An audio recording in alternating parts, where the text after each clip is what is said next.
are wrestling. We are wrestling. Olympic hero Kurt Angle, and you're listening to the We Are Wrestling Podcast. We Are Wrestling Podcast.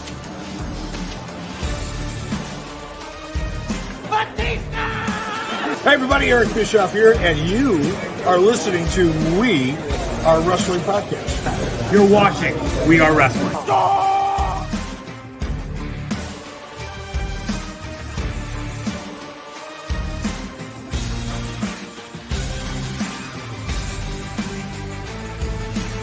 I'm the host with the most. You are by far the least intelligent. Stay tuned, listen to the podcast. Best one, Donnie, might teach you a thing or two. What is going on, We Are Wrestling Maniacs Worldwide? Ben here, one half of the We Are Wrestling Podcast. If you ain't listening to the We Are Wrestling Podcast, bro, you're missing out. The king listens, and you need to too, bro. Ricky knows best, ladies and gentlemen. Ricky knows best. Believe in me. God bless you. We Are Wrestling Podcast. We are wrestling. What is up? We are wrestling maniacs out there worldwide. I'm the host with the most, Mr. We Are Wrestling himself, the best one, Donnie, here with... What is going on, We Are Wrestling Maniacs Worldwide? It is Ben, Uncle Ben, America's favorite uncle, and America's favorite uncle, and Wrestling's Punching Bag. What's going on, everybody? Today, it's going to be a stacked-ass show. What's going on, Ricky? What's up? This is Ricky Williams, a.k.a. Ricky Knows Best, a.k.a. 93 Telling Divinity, a.k.a. the co-host with the most. God bless y'all. What's up, gentlemen? That's right. We are live for this episode of the We Are Wrestling Podcast. We have a very stacked episode lined up for you guys. We're going to talk about it all. I've been traveling all this week. We're going to get into that. Lots of pro wrestling news that we're going to be covering this week. And we're even going to be putting over five-time, two-time Hall of Famer Booker T in our getting put over segment. Anything can happen when we're live, but What's up, Angelo? If you're not a We Are Wrestling Maniac yet already and you're listening to this podcast, give us a 5-star review, not just any review, the best one review, and download the episode. But if you're not a We Are Wrestling Maniac yet already, over on the YouTube channel, where you get the best pro wrestling content, including the video version of this podcast for free. And this one's a live one, so if you have those post notifications turned on, hanging out with us, highly recommend you guys to hit that subscribe button. Now turn on the post notifications. Videos be coming out of nowhere like an RKO. And of course, you already know, the grind is real. Yeah, brother. So, how's everybody's week been? Let's start off. It's been good. Solid. Hard-working week. As always, that's how it is going to be. But the week's been good. Hell yeah, man. Love to hear that. It's been a grind. Still, carrying on the good old Twitch ways, discovering some new things and taking part in some really, really cool things in the future. So the day has been pretty bright today. I can't really complain. What about yourself, man? Man, what a busy week it has been for me. I have been all over the place. The reason why we're doing this live episode, because, man, from last Thursday recording the pod with Ricky, I have been on the go, which I did present the Maniacs here live with a little slideshow of my adventure. So, might as well show it. So, here we go, guys. So, started off with Terrificon. I got the opportunity to go out there. I go there every year. I met Sweet Tooth. I met Samoa Joe, one of my all-time favorite TNA wrestlers, and one of the nicest wrestlers I met, too. Great guy. And then I even met the villain from the Karate Kid movies, Cobra Kai, John Kreese, Martin Kove. Man, that was just great. And then, of course, I went to Fanatic Fest on Saturday, met the best in the world, CM Punk, which we did do a whole vlog. So if you guys do want to check out my adventure there, highly recommend it. Bumped into Travis Scott, Jake Paul. It was crazy. Hell and yeah. Then just the displays were amazing. Like their CM Punk's Pike Bomb, stuff that he wore back in 2011, Cody Rhodes' jacket from WrestleMania 39. Then we have the Rock's tights from 2002 at SummerSlam, one of Triple H's cool WrestleMania gears. And then there's me in the UFC Octagon, man, which that was a cool experience because like that was the first thing I saw when I got in there, so I definitely had to. And then he of brought course, there's Cam Look Van at Cam. Creepy Look at his Cam. soft ass. Look at him. He looks so happy, doesn't he? Soft. SAWFT. Dana White about to hire him for a contract for a fight. I know he looks like he's ready to fight. My name's yeah, Finley, Cam. and I love to fight. And then there's myself with the big championship background that they do have at the headquarters, which is cool. And then I went to go see Shane Gillis on Sunday back at Mohegan, the day after Fanatic Fest, which that was a great show. First comedy show, too. And then on Wednesday, I actually went and saw Avril Lavigne in Simple Plan, which was freaking awesome. Such a great time. I had. Oh yeah, man. So much going on. And guys, if you haven't checked out the vlog, like I said, highly recommend checking it out. I know a lot of you guys are really enjoying it right now. I think we already have 1,500 views on it. So let's keep those numbers up. And man, let me tell you, Fanatic Fest, if you are in like the New York area, highly recommend getting a ticket to this event because it's not just like meet and greets and like photo ops and stuff. Like there's a lot of things to do for free, like going into the UFC Octagon. There were people that were doing WWE entrances too. Like you can like line up and like you get to pick like whatever song you want to come out to. I'd had no time at all to do that, but like if I was there for like another day, I would have taken advantage of it. Like there are people coming out to Joe Hendry. That's fucking awesome. Who can do the best one? I know, I'm so mad I didn't get that. That would have been such good footage. But yeah, overall, though, for me, it's been definitely a solid week. And yeah, it's been a great time. But do want to put some reminders out to the Maniacs. On Sunday afternoon, Ricky and I will be live for AEW All In Watch Along. So if you guys are going to be watching AEW's biggest event of the year, we'll be doing a live stream here. And then next Saturday, Ben will be doing a solo stream for Bash at Berlin. Don't have a graphic yet for it, but it'll be coming out definitely by next week. So if you guys want to join us for the next live watch alongs, you can. Come hang. We got a lot going on. And hey, Daniel, you love Avril Lavigne? Well, I do too. One of my buddies was saying that she's just like Taylor Swift. I can't get that out of my head today. I don't know why. Yeah, Ash was at the same show too. How was it for her? Did she like tell you about the show? Oh yeah, she had a phenomenal time. She was out in the lawn chilling out and like was able to vibe and like have a couple drinks and just, kind of just chill and watch a good show. So yeah, she had a great time. And I do Yeah, got a bone Dan. to pick. I do have a bone to pick with one of our We Are Wrestling guys, and that's old school Phil, because he didn't tell me he was there until I saw his comment the next morning on my post. So and Everybody Phil's was there. not even that far from me either. So like that's like I was like, come on, Phil. I told you I was going to this event. Damn. But yeah, guys, we have a lot going on here. And before we do get into like our highlight of the week and our power of the poll and the news, of course, we do want to send our condolences to Alpha's family during this time because he did pass away last week. So we do want to send our condolences out to his entire family, which is a huge bloodline family. And it's just crazy, man. Life's short. Like, I believe his tag partner, Sika, passed away not that long ago either. Roman Reigns' dad. It was 2 months in between. Yeah, 2 months in between, which is, wow, absolutely crazy. But, yeah, now let's get into... Yeah, the algorithm. Yes, sir. And I'm still getting used to this here. So, let's see here. There we go. Whoa, this is going to be horrible.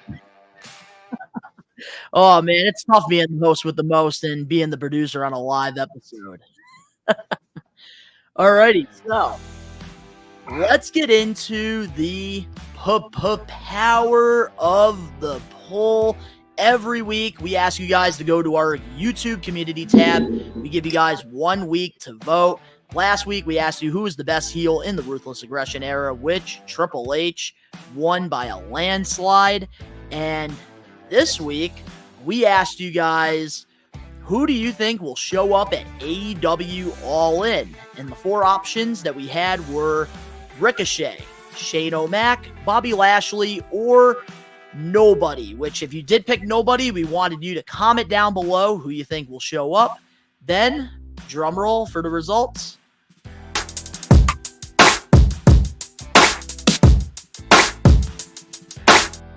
And there it is. And the winner is Ricochet with 53%. Bobby Lashley had 16%. Shane O'Mac had 24%. And others had 7%. How do we feel about this power of the poll? Do we agree with the Maniacs? Yes or no? Oh, God, yeah. God, yeah, dude. This has been something that we've been expecting for a while. So, I mean, yeah, no, I think Ricochet is definitely going to be showing up at All In. So, Ricky, how do you feel about it? Do you think that Ricochet is showing up? Yeah, he's been advertised. It's been confirmed. He signed. Like, what more proof do you need right there? The difference is, what is he gonna do? Like, I want to see where he's gonna go from here. That's what I'm trying to see. Banger after banger with Will Ospreay. Wait, where he's gonna go to Bang City. Wait, say that again. I said, well, you said, where's he going to go? I said, banger after banger with Will Ospreay. That's where he's fucking going. Oh my God. A Ricochet versus Will Ospreay match is going to be so good. Oh, that's pay-per-view tier right there, bro. So you wanted freaking something good. there. Wait a minute. You wanted something there. Okay. You wanted something there, buddy. Yeah, dude.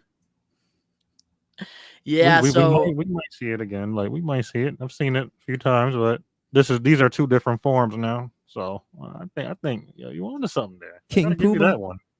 Salute to you. So honestly, like when I'm looking at these results here, I'm very surprised that like the numbers like aren't like a big landslide. Which I will say, like that Ruthless Aggression one, that really pissed me off. Yeah, dude. Last week. But yeah, with this one, honestly, I do agree. Like I feel like Ricochet is just like the safe bet. Like he's gonna be the one to show up. And I think that, like, Lashley, I don't see him coming to AEW anytime soon. I believe he's, like, in a boxing fight pretty soon. And then Shane O'Mac, I just don't believe it until I see it. Dan. Dan. I mean, that could be a thing. That could be. But I don't know, man. Like, could it be multiple people, though? That's the real thing, too, because with All In, AEW, they do love to have surprises. I wouldn't be surprised if Shane showed up too, though. Like that is a very definite like second. I could be surprised. I would not be surprised. Yeah. So a couple of the comments I will read that were in our community tab. Let's see here. We had one comment saying Ricochet, obvious answer. Bobby and Shane have enough time to decide. And then we had another comment. There's always All Out coming up shortly too, if I believe. Somebody said Ricochet, and then the last comment was, just imagine both Ricochet and Lashley showing up, just like when they had Danielson and Adam Cole show up on the same night. Forgot the name of the pay-per-view. Well, the pay-per-view name was AEW All Out, and that was, I think, 2021. No, Dan, I don't hate MJF, man. Like, you got it all wrong. I don't know what... You don't see no hate in my voice. I already explained that to you plenty of times. It's not hate. Dan, Ricky hates MJF. He hates him. Will Ospreay, he's just mad that MJF's better than Will Ospreay, and we're gonna find out kindness. Sunday. I done explained this off camera to you plenty of times. Live. I done explained this off camera plenty of times, and Dan, you're not listening to me, so I don't know how else you want me to get that to you. We all know who is. We already know who's the goat. It's like basketball. Hold up. Time out. It's like basketball terms, but I've explained that to you already. So if y'all don't get it now, then I don't know. The ears are wet behind, I guess. Ricky, you might as well move to the UK because right now you rooting for Will Ospreay is disrespecting America. Ooh. Ooh. No, it's just levels. It's just levels on who's better. It's levels. Listen, you think he give a fuck? America's It's just the biased natures in the building. I love it. It don't matter. It's a biased nature in the building. It's not gonna go away. So what should I throw? I should just throw some hand grenades in the building, I guess. Ooh. Maybe y'all will jump to that. Ooh. We're gonna find out Sunday, pal, who is the best. Yeah, the Osprey GOAT. or MJF. Yeah, Osprey is. You're right. Osprey. You better hope your boy Don Callis doesn't help MJF because I think that's a possibility of happening. That gives me another reason to hate Don Callis if that happens. Gives me Matter- another reason. Everybody hates Don Callis.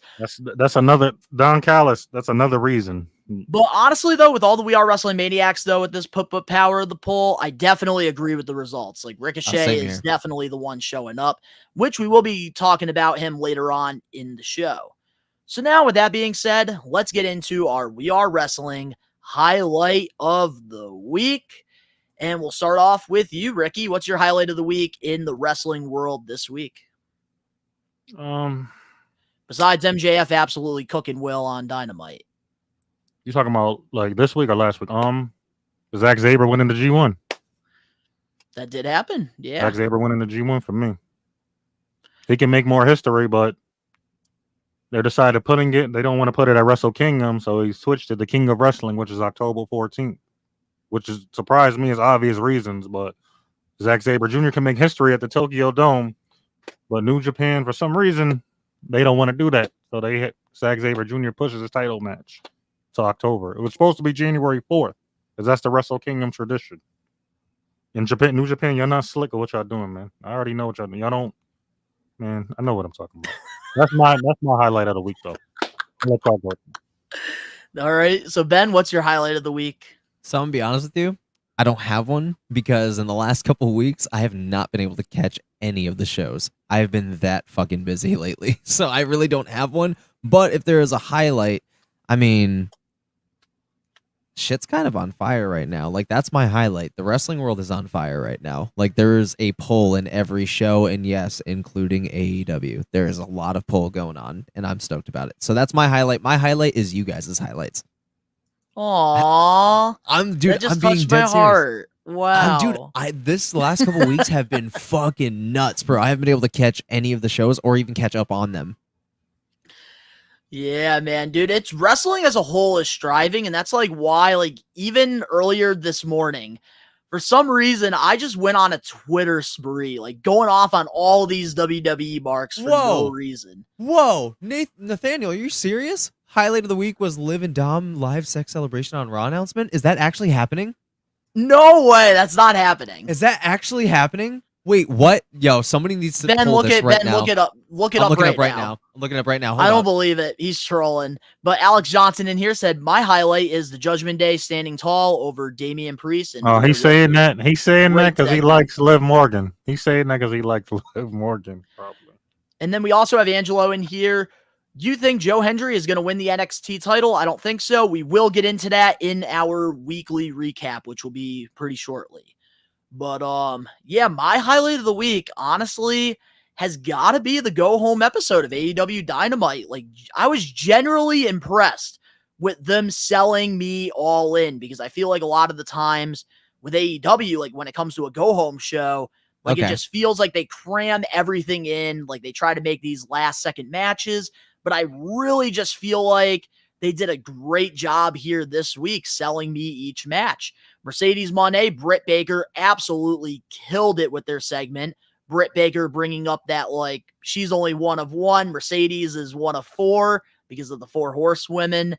MJF and Will Ospreay, obviously they killed it, especially with MJF making Ospreay bleed, and then Danielson telling him, you have my blessing to do the Tiger Driver 91, because they've been building around that. And then even even Swerve and Danielson. I was pissed at first with Swerve because it's like they can't make up their mind if they want him to be a heel or a face. But when Bryan Danielson came out to save the day, the passion that he was talking, F-bombing, that is the Danielson I've been waiting for. Mm-hmm. So, man, the go-home episode of AEW Dynamite as a whole, can they just give us good, consistent television every week like they did this week? That's what I want. Facts. That is what I want. And there we go. That's a good question real quick here. Hey, Donnie, do you think John Cena will beat Braun Breaker for the IC championship? I think that John Cena is definitely, if he's going to face Braun, he's going to win the title. But then Braun will probably win it back or something. Who knows? Mm-hmm. You never know. But honestly, I really have to agree with you, Ben, on that when it comes to the highlight of the week, because wrestling as a whole right now is striving. And even on our We Are Wrestling Instagram, I believe we had a post where we had like the pictures of like all the arenas from each show. Ring of Honor, AEW, TNA, WWE. And just as a whole right now, man, I feel like we're winning, and I hate seeing people just like play tribalism, picking one side or the other, because it's like there's people that are belittling AEW for selling out 50,000 tickets for All In, which I think is freaking, I don't know, like how you can hate on that. You can't. Like, there's literal fans out there that are freaking trying to make excuses, just saying, oh, well, Ooh. last year, 70,000 people went, so now this year, 50,000. That's not good. And it's like, what do you mean? A non-WWE company is pulling 50,000 people? That's still a great number. Dude. So Alex Johnson says, do you think that Dominic Mysterio will win the Intercontinental Championship within the next year? That's actually a good question. Honestly, Possibly. he should. He should. Possibly. I think so. Hey, what's up, Danny? We got Danny Huckins here. Let's go. What's going And on, then brother? also Dan in here. Do you see Jamie Hayter at All In? Honestly, I could see it happening because she has been gone now for like over a year. So I definitely could see that. Her maybe coming in and helping Britt Baker in her match with, oh, I got to stop. There's prediction videos coming out. I got to stop talking about All In. But I pretty much spoiled what I think is going to happen. Jamie Hayter's going to help out and take out Camilla. I think that's how you say her name. Camille. Am I right? Am I wrong? I think it's Camille. Camille. Yeah. Camille. Yep. Jamie Hayter's going to take her out. That's what I think is going to happen. But honestly, great highlight of the weeks, though. So now, with that being said, let's Speaking get of coming into in. the We Are Wrestling Hey, what's up, weekly Phil? recap for the We Are Wrestling podcast episode 122. And starting things off, which this week there's really not a lot of recaps to talk about. This past Monday on Raw, Pat McAfee announced that this will be his last Raw until 2025 when WWE comes to Netflix. What's your thoughts on Pat going back to football? I mean, it's expected. The football lives in his fucking veins, bro. He's literally an ex-player. So, I mean, it's kind of a part of his contract anyways.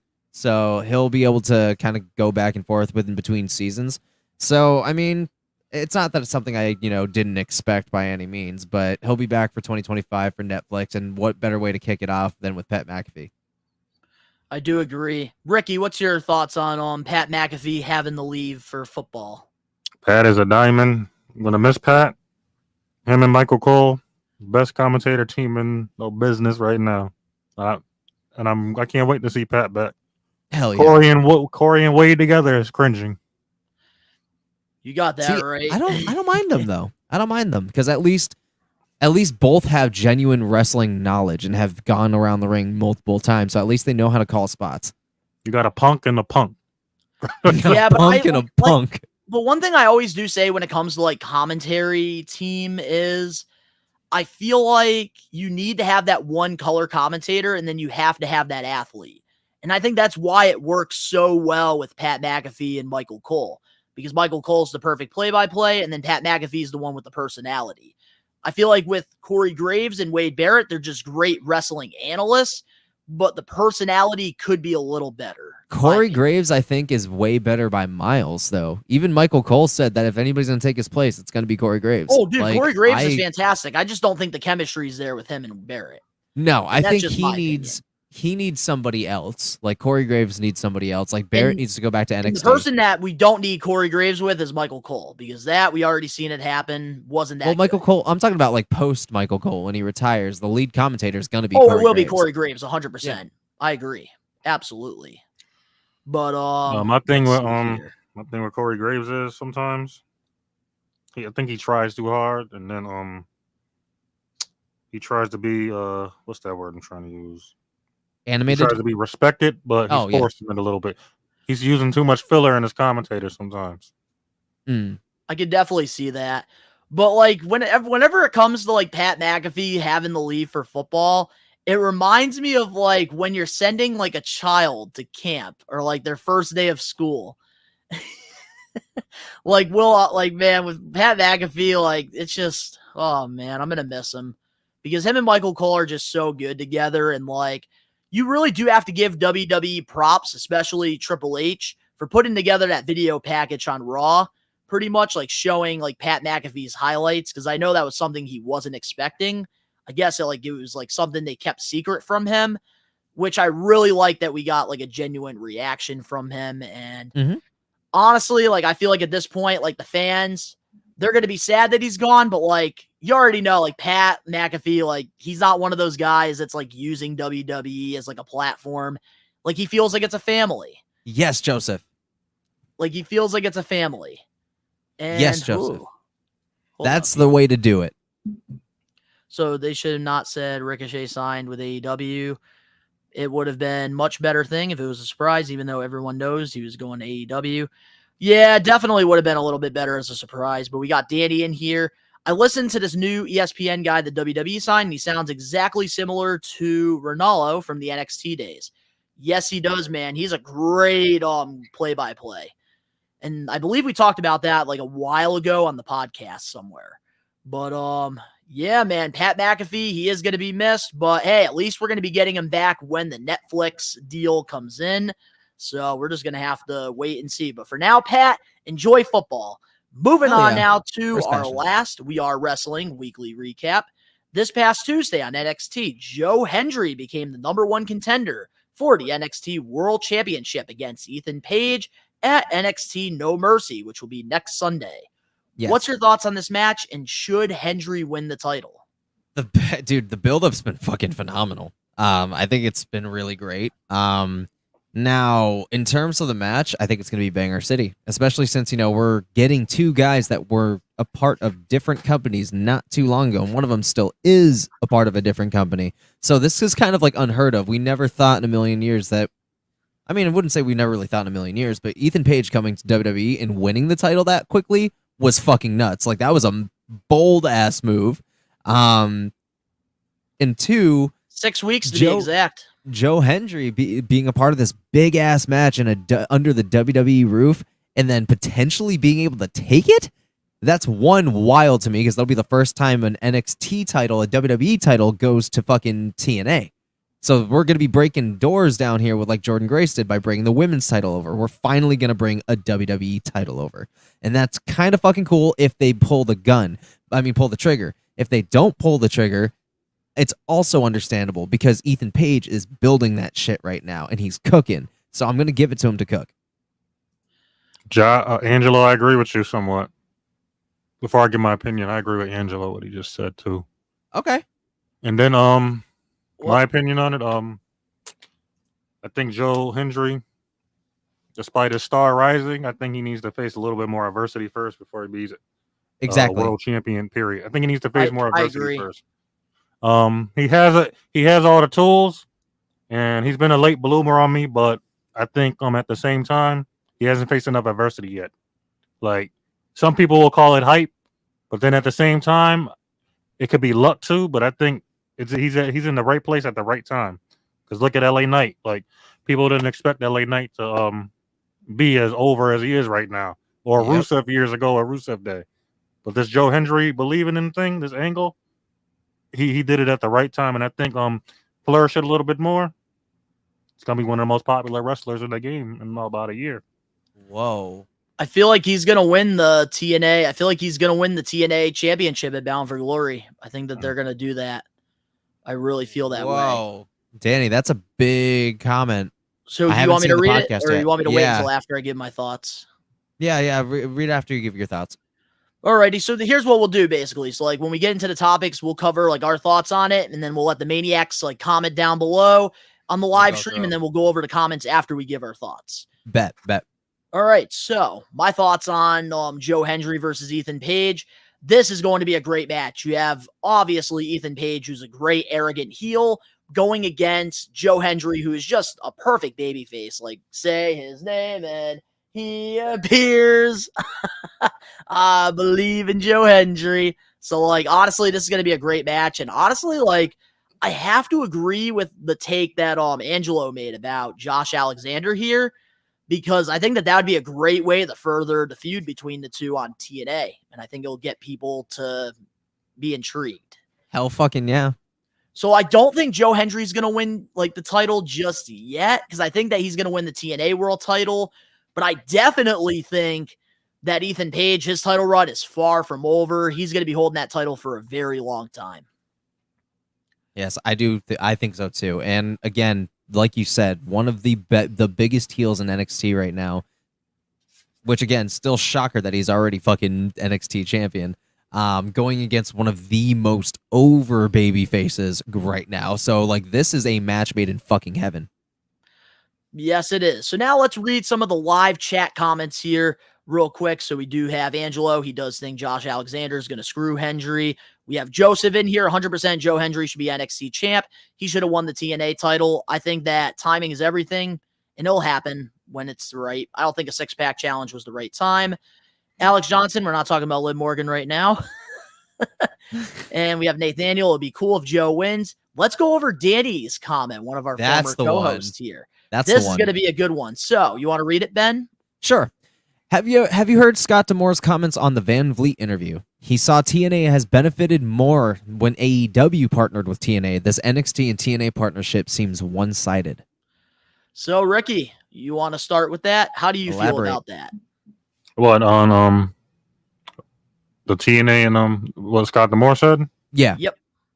I don't want to be wrong and misquote it because I don't know the personal relationship that both companies have like that.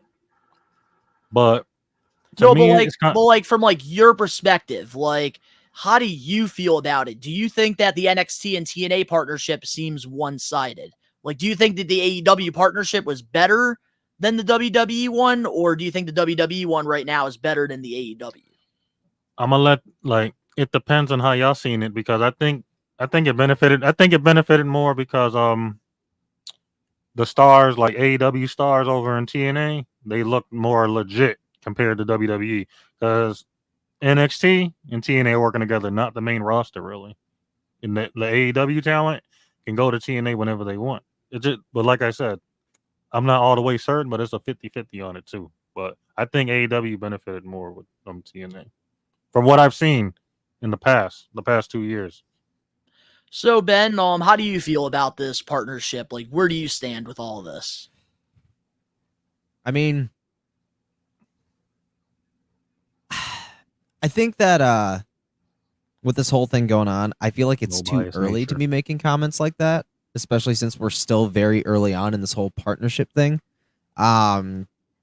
There's gonna be need some kind of buildup. We need to plant seeds before we send a WWE guy over to TNA. We planted seeds kind of with TNA. We never got that chance yet, and we're still very early on into this partnership. So I'm not saying that it's never going to happen. It's going to happen. We just need reason. We need motive. So it's kind of a little too soon to say that they benefited more when there hasn't even been enough time to unravel the full thing.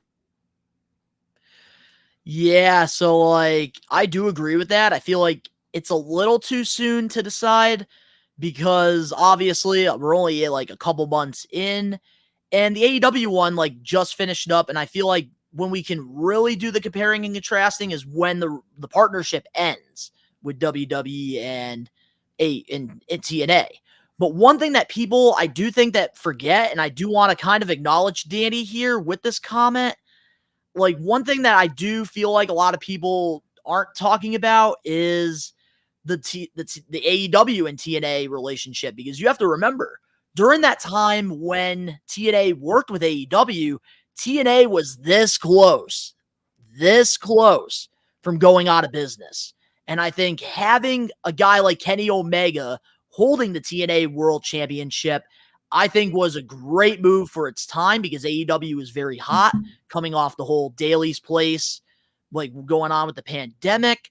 And I just feel like just overall, man, like they definitely benefited both companies in a sense absolutely. with TNA and AEW. But I think that this is great though for TNA guys to go over to NXT because TNA guys are building more stock so that when they become free agents, they're going to get a pay raise wherever they go. AEW is definitely going to be trying to negotiate with Hendry. They're going to try to negotiate with Zachary Wentz, Jordan Grace. So they're But- only setting, so the TNA stars are only setting themselves up for more success. But it's not even just that.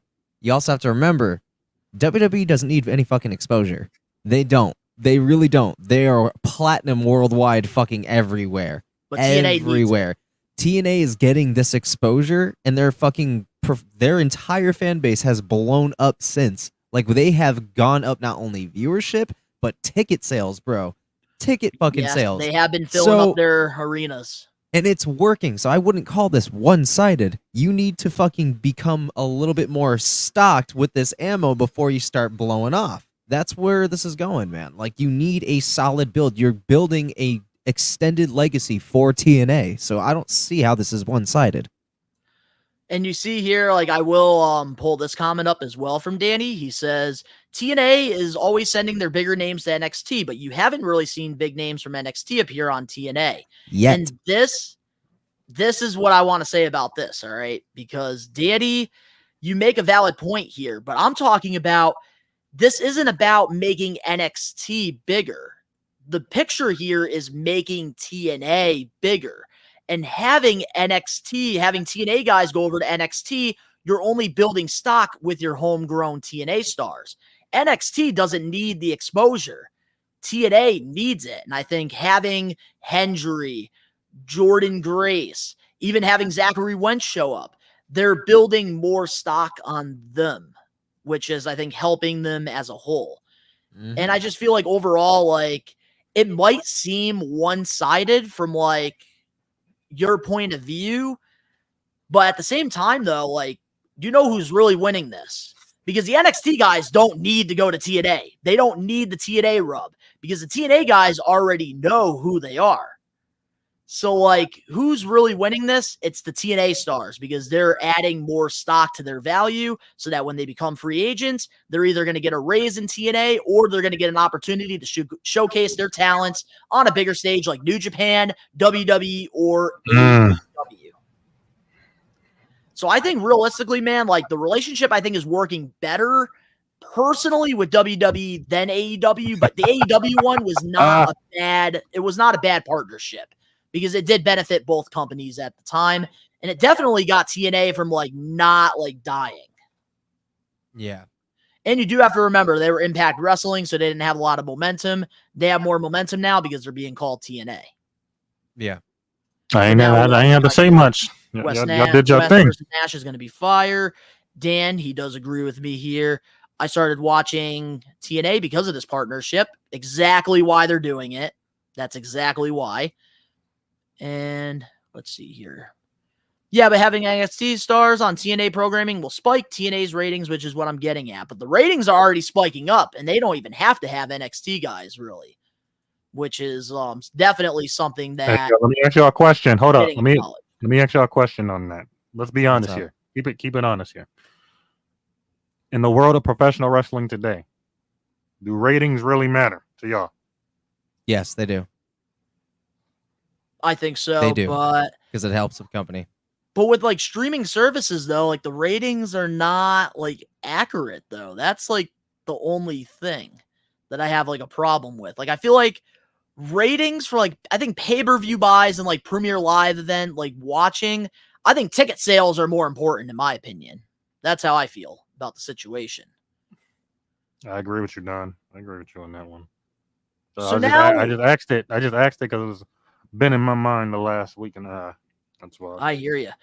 So now, with that being said, let's get WCW, into Nate Daniel. the We Are Wrestling comment of the week. And Ben, I'm going to let you take this away. Go ahead, Uncle Ben. Peter Parker. You might have to take this one. Actually, I'm going to send you a screenshot because I got to take care of something real quick. All right, bet. Anything can happen live, guys. Anything can happen live. Alrighty, so I'm going to take this away here. So, with our comment of the week, just give us a moment here. I just do got to wait until Ben sends me the screenshot over on Messenger here. Let's see. Comment of the week. Alrighty. And I might as well, I'm just going to go through the comments here real quick because I'll just end up picking one here that we could definitely talk about. let's see here. Okay, here we go. I actually have a good comment of the week. All right, perfect. Oh, actually, Ben just sent me it. So let's get into the comment of the week. And every week, if you guys want to get your comment featured on a future episode of the VR Wrestling Podcast, all you gotta do is just leave a comment. And this week, the comment is from @Sam Hiboon 3532, and they commented this: Roman Reigns is better than MJF. Drew is better than MJF. Wait, what? So the comment of the week is they think that Roman Reigns and Drew McIntyre are better than MJF. How do you feel about that? Wait. You asking me first? I'm asking you first, Ricky. This might surprise you, and it's a different dimension too. Now let me put it like this: in a weird way, Roman Reigns is the bigger star, but MJF is the better wrestler. I think he's more charismatic, better promos, better matches. I think he carries himself better. And MJF, and Donnie, you might disagree with me. AEW didn't really pamper him. WWE has pampered Roman Reigns to the top. AEW has not pampered MJF to the top at all. He's actually put the work in. Like I said, as much y'all think I hate MJF, I don't. I'm a fan of him. It's I'm just an like, MJF mark, but you can't deny Roman's talent, though. No, like, no, Roman but it's Reigns like this. did Hold have up. to put the work in to get over. No, but it's like this. Like MJF, he did it on his own though. Like he came up from the bottom on his own. Roman is Reigns true. was literally pampered. Like he was literally getting shoved down our throats every week. Everybody kept booing until he changed his character up. MJF really, he worked his way up from the bottom, the mid card to the main event, and that's really like that's the workhorse mentality. Like not just getting pampered by the company just to get to the top, and then having all these legendary title reigns and stuff. Like you got to put the work in. You got to be dedicated for that too, all the way. And I feel like MJF has been more dedicated than Roman Reigns. You might be shocked to hear me say that, but I'm speaking the facts here. Like Roman, I do respect it. Roman had the potential when he was in the Shield, but he really didn't stand out when he was in the Shield. Ambrose and Rollins did. Ambrose was good with the promos, and then Rollins was good with the wrestling. Reigns was he was literally the powerhouse. Nobody really thought of him as much, but he had the aura. He had all the aura and stuff around him. And people were convinced by it. They're like, this. He has potential, but he's missing something. And then after he left the Shield every week, people were rocking with him for a minute. But then after he won the title again at WrestleMania with Triple H, I forgot which WrestleMania it was. That's when they started to turn on him. Because when guys like AJ, wasn't that WrestleMania? I want to say WrestleMania, that's why. 33, I think. Yep. If I'm not mistaken. After he won the title, they turned on him officially. And then Or you 30. seen when he was feuding with AJ Styles, right? They loved AJ more than him because they didn't think Reigns was ready. I think he was ready, but like I said, he was missing something. They were even cheering Rollins. The thing that he over was it. missing was exactly what we saw at the Thunderdome when it came to being the tribal chief. That was what he was missing. They wanted that's heel different. Roman, and they finally gave us heel Roman. Yep, but they took years to do that though. But MJF came right in and killed it. He came right in. But then Drew McIntyre. I think you're going to be surprised by my answer here. Hmm. I can't compare MJF to Roman Reigns and Drew McIntyre, and here's why. I was getting to Drew, but go ahead. I feel like when it's all said and done, you can't really compare MJF to either one because MJF is still in his late 20s and he hasn't been in WWE yet.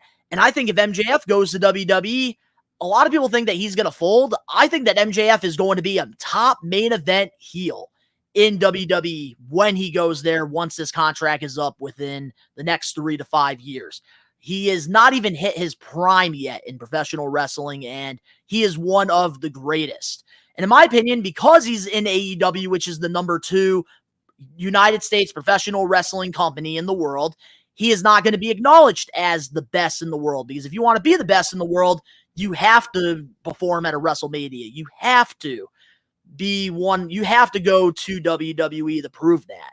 And I think MJF, once he goes there, he is going to strive because he's somebody that can adapt well. He is a megastar, in my opinion. And I think that you can't really compare the two because Roman Reigns and Drew McIntyre, they're already on the big stage. They're in their prime. MJF has not even hit his prime yet. And Hold on, time out, because it took Drew a minute too. It took Drew a minute too, because remember he was the chosen one? When he left, when they released him from WWE, it took him a minute too, though. Yep. So It you gotta put that in mind too. But that's what I'm trying to say, though. I can't compare MJF to Roman and Drew because MJF right now is in Drew McIntyre's chosen era because he's young. He still has a lot more years to give to this business. But I think by the time MJF retires in the business, I think he will go down as one of the greatest of all time. And I'm going to say this. I think he's not going to surpass Roman only because this run that Roman Reigns has been on from 2020 to now has been one of the greatest things in this generation when it comes to professional wrestling. And I'm sorry, I think MJF is a way better friggin' in-ring performer than Roman. He could run circles around him in a wrestling ring. But when it's something all we said agree and done, on. nobody has that star power, that charisma like Roman Reigns in this generation. The Bloodline is one of the hottest storylines of all time. Yes, you got to give your flowers to Jey Uso. You have to give your flowers to Jimmy. You have to give flowers to the Wise Man. Even Sami Zayn, honorary Uso, Solo, The Rock. But at the end of the day, the Bloodline would not be where they're at if it wasn't for one man, and that is Roman Reigns. And I think that nobody is on the level of Roman Reigns in this generation. But MJF doesn't have to be because he's still very talented at the end of the day, in my opinion. I agree with you. And people say I hate MJF. I don't hate him. It's just when he's going against Ospreay. It's all fun and games, man. You're an Ospreay guy. I'm an MJF guy. We're having fun with it. That's what I tell people all the time. A lot of people forget that. That's what I tell people all the time. People don't be listening to me. People don't listen to me. But I tell y'all that all the time. I don't ignore the man's talent. Y'all just ain't listening to me. Ooh, we can answer this one real quick before we close off comment of the week. Are we going to Rock versus Roman at WrestleMania 42? Yes or no? Yeah. I can see it. I think it's Think about it like this. Imagine The Rock being the one pulling these strings officially behind Solo's action. He is. That's what I think's happening. And then he comes back. He comes back and thinks we're gonna think he's on Roman's side, and then it's the obvious plot twist. Turns on the tribal chief straight like that. Definitely. It's very obvious storytelling. It's very obvious storytelling if you put it like that. But I have a feeling like Roman Reigns is going to get his job done with Solo in the Bloodline before the Rumble. Then he's going to announce that he's entering the Royal Rumble. And then what's going to happen is The Rock is going to screw him at the Rumble. And I think at WrestleMania 41, the main event will be Roman Reigns versus Rock Night 2. And there will be no championship on the line. But we're just going to have to wait and see what happens. You talking about headlining Night 2 like that? Yep. They're definitely going to be headlining Night 2, in my opinion. But Dan, he does agree with you. Yeah, that needs to happen, Ricky. And then we have Danny Huckins in here as well. Roman Reigns has had more horrible matches than good matches. Every match MJF has is a banger. I totally have to agree with that. Like, I think MJF is a way better in-ring performer than Roman Reigns. He can run circles around him. But overall, star power does mean a lot when it comes to the business. And I feel like Roman is one of those generational guys that, like, people are going to be looking back years from now. Like, right now, like, the way we look at The Rock, Stone Cold, John Cena, Hulk Hogan, that is how people are going to be looking at Roman Reigns 20 years from now. And that's why I'm saying, like, overall, nobody's going to be on the level of Roman Reigns in this era. And then Danny says, at the end of the day, pro wrestling is winning in 2024. Have to totally agree with that, Danny. I think a lot of people do not talk about that at all. And then when does Rock versus Cody happen? Don't know, man. I think maybe you Rumble or something. We'll just have to wait and see. Like Survivor Series. Survivor Series. How about that? Put it at Survivor Series. I'll see it at Survivor Series. Honestly, Survivor Series is not a bad option. I'll see it at Survivor Series. Debuted. You are right. But congratulations, though, to the comment of the week. I think that was definitely a great discussion this week. See, I'm not biased. And there I'm is not one biased, more. man.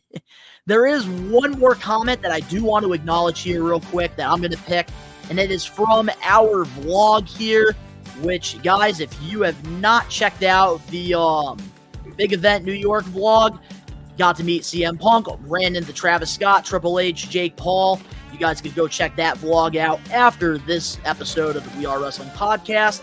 And one of the comments that I do want to put over here is, last but not least, hold on, we got Ben back in here, let's freaking go, is from @SickChrisMondo, and he said this, and I quote, "As somebody who is on staff for a local convention, any appreciation is appreciated. We work super hard all year, just like anybody that runs a big convention, to make sure everybody has a good time." And the reason I want to put that comment over is because one thing that I did talk about in the Fanatic Fest vlog was just be kind to others. And one thing just throughout my adventure was, like, despite what happened, like with the whole autograph and the photo op thing just being a complete shit show, like, it's not the staff's fault at the end of the day. And I feel like they just get a lot of shit, and they didn't know what was going on in the situation. So, like, for me, I wanted to appreciate the workers that were there. And that's why, like, I tried to, like, encourage people, like, if you're going to a big convention or you're going to a show, tell the event staff that, like, thank you for what you're doing. Like, keep up the hard work, because it does friggin' take them, like, it goes a long way. I gotta pardon my man Ben here, man. He had to go do a superhero routine real quick. Yeah, I had to. I apologize for having to dip that suddenly. I was in the Matrix. I had to. It was in I the had Matrix. to have a. I had to be a parent for a second and just have a quick talk. No, we had to no. explain. Hey, you it's know, all a good, thing. man. So, yeah, like know what they everything's say? fine. The Yeah, show must go on. And we absolutely. did that. The And I knew show I was went gonna on. be back. So I knew I was gonna be back. But thank you again, and I apologize, buddy. Okay, so we will ask you real quick before we do close off comment of the week. How do you So- feel about that comment with MJF and Roman, Roman Reigns and Drew? Because what I said was, and I Drew. think that we can't compare MJF to Roman and Drew, because MJF has not even hit his prime yet, and he hasn't been in WWE. But I do think nobody will ever be on the level of Roman Reigns overall. But I do think MJF is a better worker than both of them in the ring. But when it comes to, like, overall, Roman, he's not better than. Oh, I could say a lot about this. So when it comes into, like, the in-ring work between both superstars, MJF has it in the ring, landslide. Roman has cooler finishers. He has cool opponent finishers. But I don't think his moveset's really all there, other than, like, a bunch of it's very taunty, it's very animated. So ultimately I have to say MJF's the better wrestler already. If I'm gonna go in terms of charisma and career obstacle, MJF's accomplished a lot, but Roman's transformation was second to none. I don't think anybody's gonna top what Roman did. I think that to compare them right now is way too soon, but I can't say that MJF is very far off. The dude already has mic skills of somebody who's been doing this shit for 40 fucking years, and his in-ring, get the fuck out of here. Dude's in his prime. He's younger than me, and he's already gonna he still has a lot to go. So yeah, you can't compare it yet. That's honestly, like, how I feel 100%. Mhm. But now let's get into the We Are Wrestling weekly news and rumors. Yeah. Starting things off. Oh man, this is tough being a producer and a host live. Anybody want to be a producer? We're hiring. We Are Wrestling. Contact us. wearewrestlingbrand@gmail.com. This is Hell tough. yeah. But our first thing that we are going to be talking about is the TNT champion, Jack Perry, posted a video of him redesigning the TNT championship, which we actually do have the video here, and we're going to give you guys a live reaction for a live episode of the podcast. And we're going to give our thoughts on this new championship design, because there's been a lot of TNT title designs throughout its course. So here we go. We got Jack Perry, pretty much designing a new championship. Yeah, I'm sorry, but we're not gonna pretend that this isn't fucking badass, because it is. Like, dude literally made one from scratch, and it's dope as fuck. Like, it's so badass. This is like one of the coolest things I've ever seen. And he made it himself. Like, why is it, like, that is so fucking, like, respectable. And it looks dope. Love that shit. And then I love the way he did like the blood splatter. That is sick. That is a beautiful title, y'all. That is a beautiful title. A beautiful belt, which here's the picture right here of the championship when he revealed it on AEW Collision. So let's give our thoughts on the belt. Ben, we'll start off with you. In an artistic standpoint, that is sick as fuck because, dude, one, I didn't even know this dude was like a borderline blacksmith. That's kind of fucking dope. Hey, what's up, Matt? I think that that was a really cool, like, human side to see of him, but who fucking knew? I didn't know that he had any kind of skills like that. So to design your own championship and bring that to television and have that permission, dude, especially with the scapegoat character that we got going on, dude, like, it is adding to his credibility. Like, this dude literally had one of the major bounce backs of any fucking career, and I'm loving it. I already said this before, Ricky. Before you give your thoughts on this championship, Ricky, I said this. Nice, like, Nate. when it comes to like the pro wrestling, like illustration, like when it comes to like end of the year awards, I am sorry, but if Jack Perry does not win most improved, then something is rigged because I am sorry, from going from being Jungle Bitch to the scapegoat has been one of the greatest like 180s I've ever seen in pro wrestling. Like, this side of Jack Perry is fucking awesome. I love everything that he's doing right now. Yeah, dude, he's fucking killing it.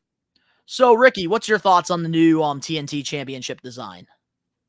Fits his character, his style, and it fits the aura that he's around. People do not notice, though, but Jack Perry is still a part of the House of Torture over New Japan. So I see the influence in there when he made the championship, too.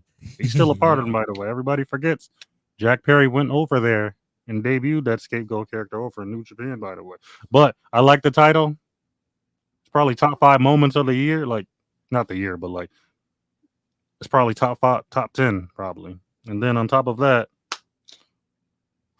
he needs to get most improved player, like Donnie said. Most improved. If we're doing his NBA terms, he needs to get that most improved. His whole wrestling persona has changed. And indicates that, never mind. I'm not going to get honestly, like, to the We Are Wrestling Maniacs that are tuning in here, how would you guys feel if we did a We Are Wrestling, like, award show at the end of the year? I feel like that'd be a really cool, like, end of the year episode of the podcast where, like, we give out awards to, like, certain, like, wrestlers in, like, certain categories.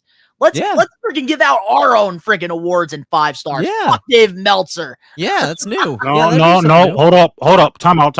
I'm making one soon, matter of fact. I got one coming soon. I'm going to show y'all how to do this. I'm going to show you how to do it. Like the slammies. I'm going to show you how to do it. Oh, we call them the whammies. I'll show you how to do 5-star matches. Anyway, keep going. My bad. They'll get like a little statue of Cam. What are you going to make, though, Ricky? I'm doing my own 5-star rating very soon. I'll probably start in September. Ooh, okay. Where can they catch these 5-star ratings, Ricky? You want to plug it a little bit? Yeah, plug it. Probably my YouTube channel. I'm gonna explain to y'all off camera though. Okay. It's coming very soon though. Okay. Hell yeah, I like that. Getting tired. I'm getting tired of these matches not getting the respect.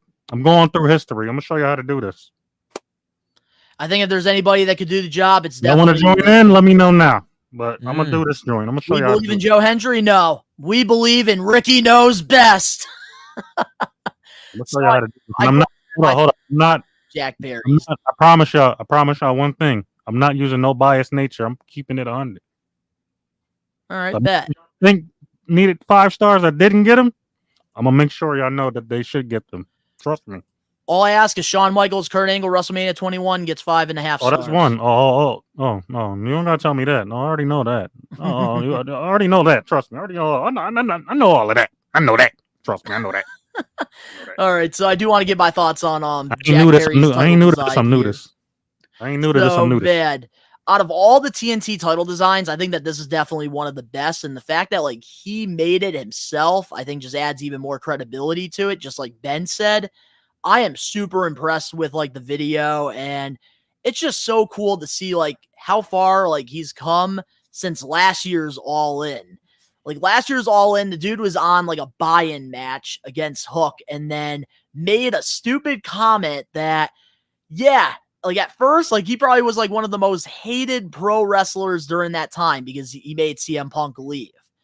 But like, if there's anybody that benefited from this All In fight that happened, it's got to be Jack Perry. The man's in a way better position than he was a year ago.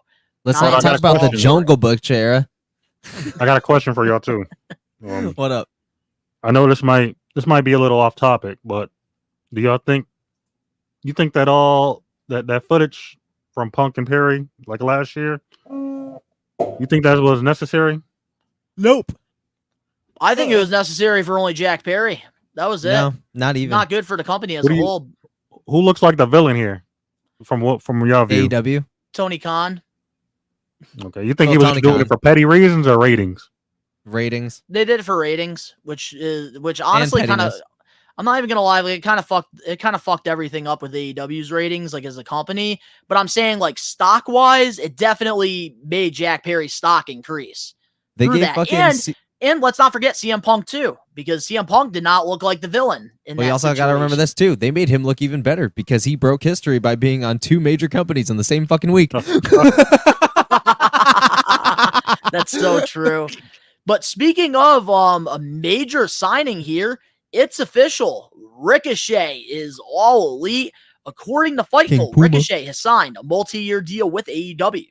What's your thoughts officially on the signing? We'll start off with Ricky Knows Best. Oh, yeah. You see classic matches in the future. Classic after classic after classic after classic after classic after classic after classic after classic after classic after classic after classic after classic. Ricky knows best. But Ricochet going to AEW, I'm kind of worried about him because despite his talent, I think he's going to get lost in the shuffle again. Yep. I don't think he's going to like. He's become one of I don't think, Tony's many toys. I don't think they're gonna he's gonna work. He's gonna work. But the thing is, like, I think he's gonna kind of get lost in the show. There's so much talent in AEW too, though. Like, and all that talent, you're not gonna get like real TV time. You know, I am sick of hearing, oh, they have all this talent, this and that. All their talent are starting to leave. So now we have open spots for guys like Ricochet. You want to know why? Because they got lost in the shuffle, Donnie. I think, man, Ricochet he's a perfect fit for AEW. Hold on. Let me finish. Everything that AEW is looking for. Hold on, let me finish. You thought the same thing about Keith Lee, and look what happened. Okay, but that's Keith Lee's fault, all right? The man is friggin' literally injury prone. Yeah. You can't blame AEW for that. We thought the same thing about Andrade, but look what happened. Andrade was booked good, all right? I can't even finish my statement. Right? What happened? My statement. Okay, all bias aside, on top of my opinion, I think he's gonna get lost. He just wanted in to the rekindle shuffle. with his wife. Hold up. Apart from getting lost in the shuffle, I could be wrong at the same time. I really could be wrong. Ricochet could he could stand out great because AEW is about the land of wrestling, right? So he'll fit in perfectly right at home. As long as I see him and Will Ospreay, I'm straight. This is where I'm gonna mention this. Where I'm gonna tag myself in real quick. Just between Will Ospreay and Ricochet alone, we're finally gonna get a match broadcasted from space because they're just gonna be in the fucking air the whole time. The fucking air the whole time. You already know it's true. I don't agree with that. Yo, and then they're gonna add and then there's this new guy, Ben. I don't think you've heard of him because you don't watch AEW. Named Hologram. So we're gonna have a triple threat match. Is that the people that thought that was fucking Ricochet? Dumb dirt sheets? Dude. Hologram's been fucking dope though. I've been watching. What did he highlights. mysteriously fucking lose his entire arm sleeve tattoo? Like what the fuck? Y'all are dumb. No, I don't agree with that. I think both wrestlers have grown. Ospreay has, not Ricochet. Dude, Ricochet, yeah, we're definitely going to be seeing them in outer space, honestly. We might get the first outer space match. Tony Khan can make it happen. They're going to show you how to rock it. That's bunch of marks. They're going to show you how to steal the show. Jane, bunch of marks. Nobody cares about 5-star matches. People do care about 5-star matches, you fucking idiot. The fuck are you talking about, Jane? He's just trying to get a little. Oh, yeah, ain't that the same guy? Yeah, ain't that the same guy from like last? Oh, It's a chick, I think, but either or, I mean, she's kind of dumb. Mm. She don't know what the fuck she's talking about, but that's all right. No We can troll profile back. picture or nothing. But Always, yeah, it's all love anonymous. here. But with Ricochet, man, I think that this is going to be a great move for AEW. I feel like, man, Ricochet, like, he fits perfect in AEW. Like, they focus on what's going on in the ring. And Ricochet is literally everything they want. So this is going to be great. And all I know is I want to see a friggin' Ricochet versus Osprey. We talked I want to about see that with Ricochet Parker versus Bordeaux, Omega. Parker Takeshita. Bordeaux, was he built for AEW? Yeah. Did he succeed? No. Wait, who? Parker Bordeaux. Oh, give me a break with that fucking guy. I forgot that he was in AEW. That's what I'm saying, bro. Like, this is not everybody got lost. Yo, in shuffle. our old co-host Danny, he was very high on Parker. I love Danny, but he's Oh, also there a he fan is. of He is 20-minute here. warning. He is here. So you heard me. Let's go. Banger matches are fine, but AEW needs more stories. Totally Speak of the have to devil, and he agree. shall appear. And we got Dan in here. Hey guys, have to go. Great live show though, and we're going to see Sting, Donnie. Yes, we are. Big time Marks, wrestling, man. Never seen guys getting more excited about other men in tights. I mean, one, you watch it why too. are you here? What are you talking Why about? are you here? You're You talking about watch it too. 5-star matches. So you know what a 5-star match is. So clearly you watch it. So Jane, apparently you get fucking all booty bent about dudes in tights too. So what are you talking about? I think here's the thing, Ben. Enjoy your 5 minutes. He gets more booty bent hearing us talk about the guys in the tights. You're literally behind a screen yelling at guys talking about pro wrestling. Who's the sadder fucking clown here? Like, let's go. All day. Thank you for getting our engagement up, Jane. Yes. Thank you. Thank you for Talking about- commenting and helping the adult. Hold up. Talking about other. You watch it too. Obviously. Attitude. All right, I'm done acknowledging him. All right, let's move forward now. Wait till We got a Netflix. show to Wait till run. January. Nah, Yes. we wasting too much. We wasting too much time on this crap. All right, so Yeah. moving on now to our next We Are Wrestling weekly news and rumors. John Cena will still be a part of the WWE family after his retirement in 2025. Recently, during an interview with Club Shay Shay, John Cena revealed that he signed an extension to remain with WWE after 2025 and stated that, "I love the company. It is my home. They are my family. Even after 2025, I've already signed an extension to remain a member of the WWE family for near, mid, and long-term future. I don't think that there will be a beat in my heart where WWE blood doesn't come out of it." What's your thoughts on WWE basically locking down John Cena to a Legends deal? This was John going to Cena happen. Oh my bad. Go ahead. No, you're good, bro. Go You're ahead. good. No, go ahead. You got it. John Cena. I mean, come on. He's basically today's modern day Hulk Hogan, just without the bad baggage. I mean, like, we're on to something. I mean, Cena was going to be a day one regardless. There's not many other wrestlers that have the work ethic that this dude does. I mean, it's like locking in the Undertaker all over again. It's nothing but a dub, dude. Nobody promotes and puts over a company and carries it on their back like Cena does. Like, they really don't. And I think that locking him in a Legends deal and being a WWE day one for lifer, solid. They're going to make so much money. Absolutely agree with you on that. And that's what it's all about, man, at the end of the day. Ricky, what's your thoughts on WWE locking in Cena with the Legends deal? John Cena, that's literally the Kobe Bryant of his era. Literally, at this point, he doesn't want to leave the game, aka wrestling, but he knows he can't do it forever. So him signing this Legends deal is going to keep him around. But then on the top of all of that, he's still going to be able to perform for the people as possible and as good as he can. I think at the same time too, I think he had, to be frankly, if he wanted to, I think he can do another 5 years. I'm being frank with you guys. Mm-hmm. I don't know about y'all, but I think he can do another 5 years. I think year by year on 5 top of years, that. Ricky. I think you're taking it a little too far there. Maybe 3, but Danny, you're not right. 5. But with John Cena though, I will say this is brilliant on WWE to be signing these legend contracts with their legends, because at the end of the day, like, the reason why WCW competed with WWE and they had the Monday Night Wars was because they didn't sign Hogan and Macho Man, and it seemed like Hogan was going to retire after his WWE stint in 1993. But the fact that Hulk Hogan, he pretty much was doing movies on a set, and then Eric Bischoff pretty much came with a crazy offer and signed Hogan. And if Hogan had a Legends deal at that time, he would still be getting a lot of cool license things with WWE at the time. And just overall, I think, man, this is just a great move for John Cena. Like, you definitely need to lock him in because you don't want to see John Cena show up in another like wrestling company. You don't want him to show up in the indies. So having him locked in, I think WWE, fantastic move. Mm-hmm. And he's one of the greatest of all time, so you have to. But yes, we do have a couple here. Let's see here. Ooh, that's a good question. We'll answer this one. Is Sting an icon? Absolutely. 100%. Facts. Of course, Matthew. What kind of question is that, man? We got Danny Huckins in here. Not surprising, Cena is almost, if not, as big as The Undertaker. When do you think WWE you think about John Cena? Absolutely. 100%.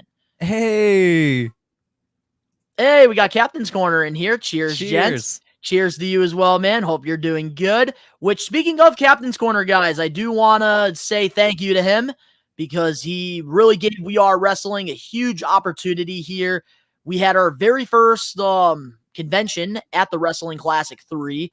That was our first time being a vendor. And for the Wrestling Classic 5, we can make the announcement officially. The graphic is out. I wanted Captains to make the announcement first, but we're going to make it here as well. The Wrestling Classic 5, you guys have seen the commercials, and we're going to be bringing in a former WWE superstar, ECW legend. Little Guido is coming to Springfield, Mass, and guess who's bringing him in? We Are Wrestling Podcast, baby. So if you guys are in the Western Mass area, highly recommend not only coming to our table to catch up and hang out with us, but come hang out with Little Guido as well. Get an autograph, get a photo with him. This is going to be our first time bringing in a professional wrestler, so we're very excited about this, and we do have to give Captain Corner his flowers because him and Zombies Hideout, they have given We Are Wrestling so many opportunities, and they will always have a special place in our heart no matter what. Hey, yo, ain't that Disco Inferno from WCW? Who, Little Guido? No. I'm bugging right now. Yeah.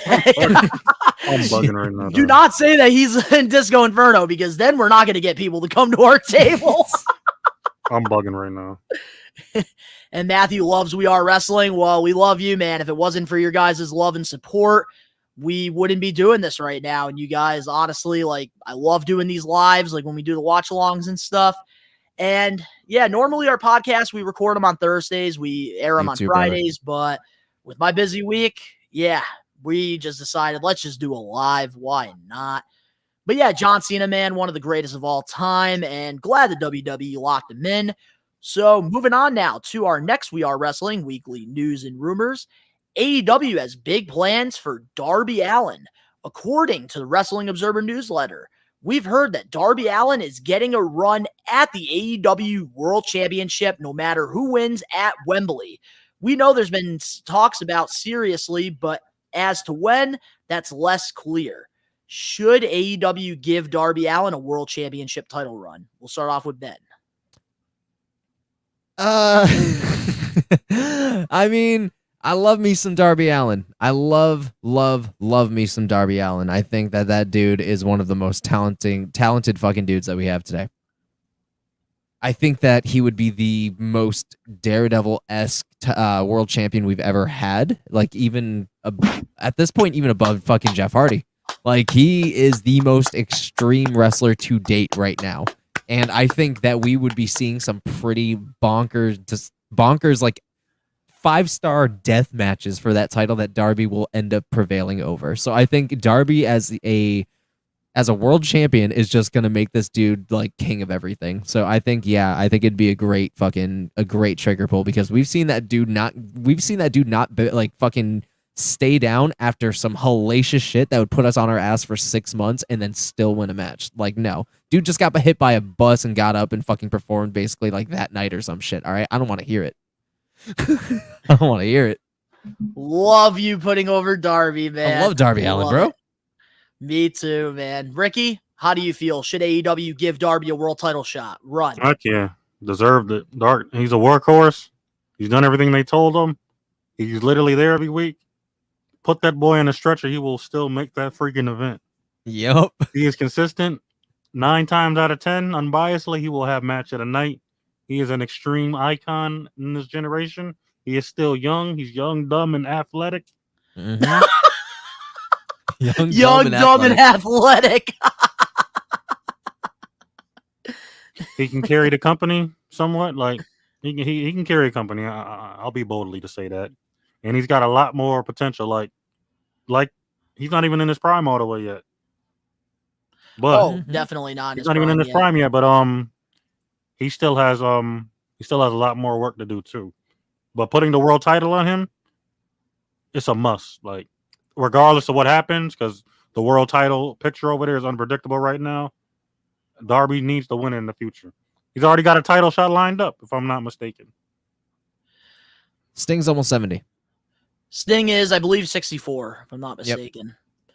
So I do want to give my thoughts on this because Darby Allin is somebody that I have been following I've been following him throughout his career. He did a lot of stuff in the Northeast area, got to see him hold the Northeast Wrestling Championship.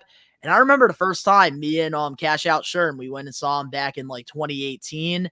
And that was one of like going into the match, it was Darby versus Penta. It was at Northeast Wrestling when Kenny Omega showed up in Poughkeepsie. And I remember like, dude, I saw Darby Allin coming out and I'm like, Penta's going to whoop this little kid's ass. And then the first probably 30 seconds of that match, Darby had this great offense and stuff. Me and Sherm literally looked at each other like, yeah, I want Darby Allin to win this, man.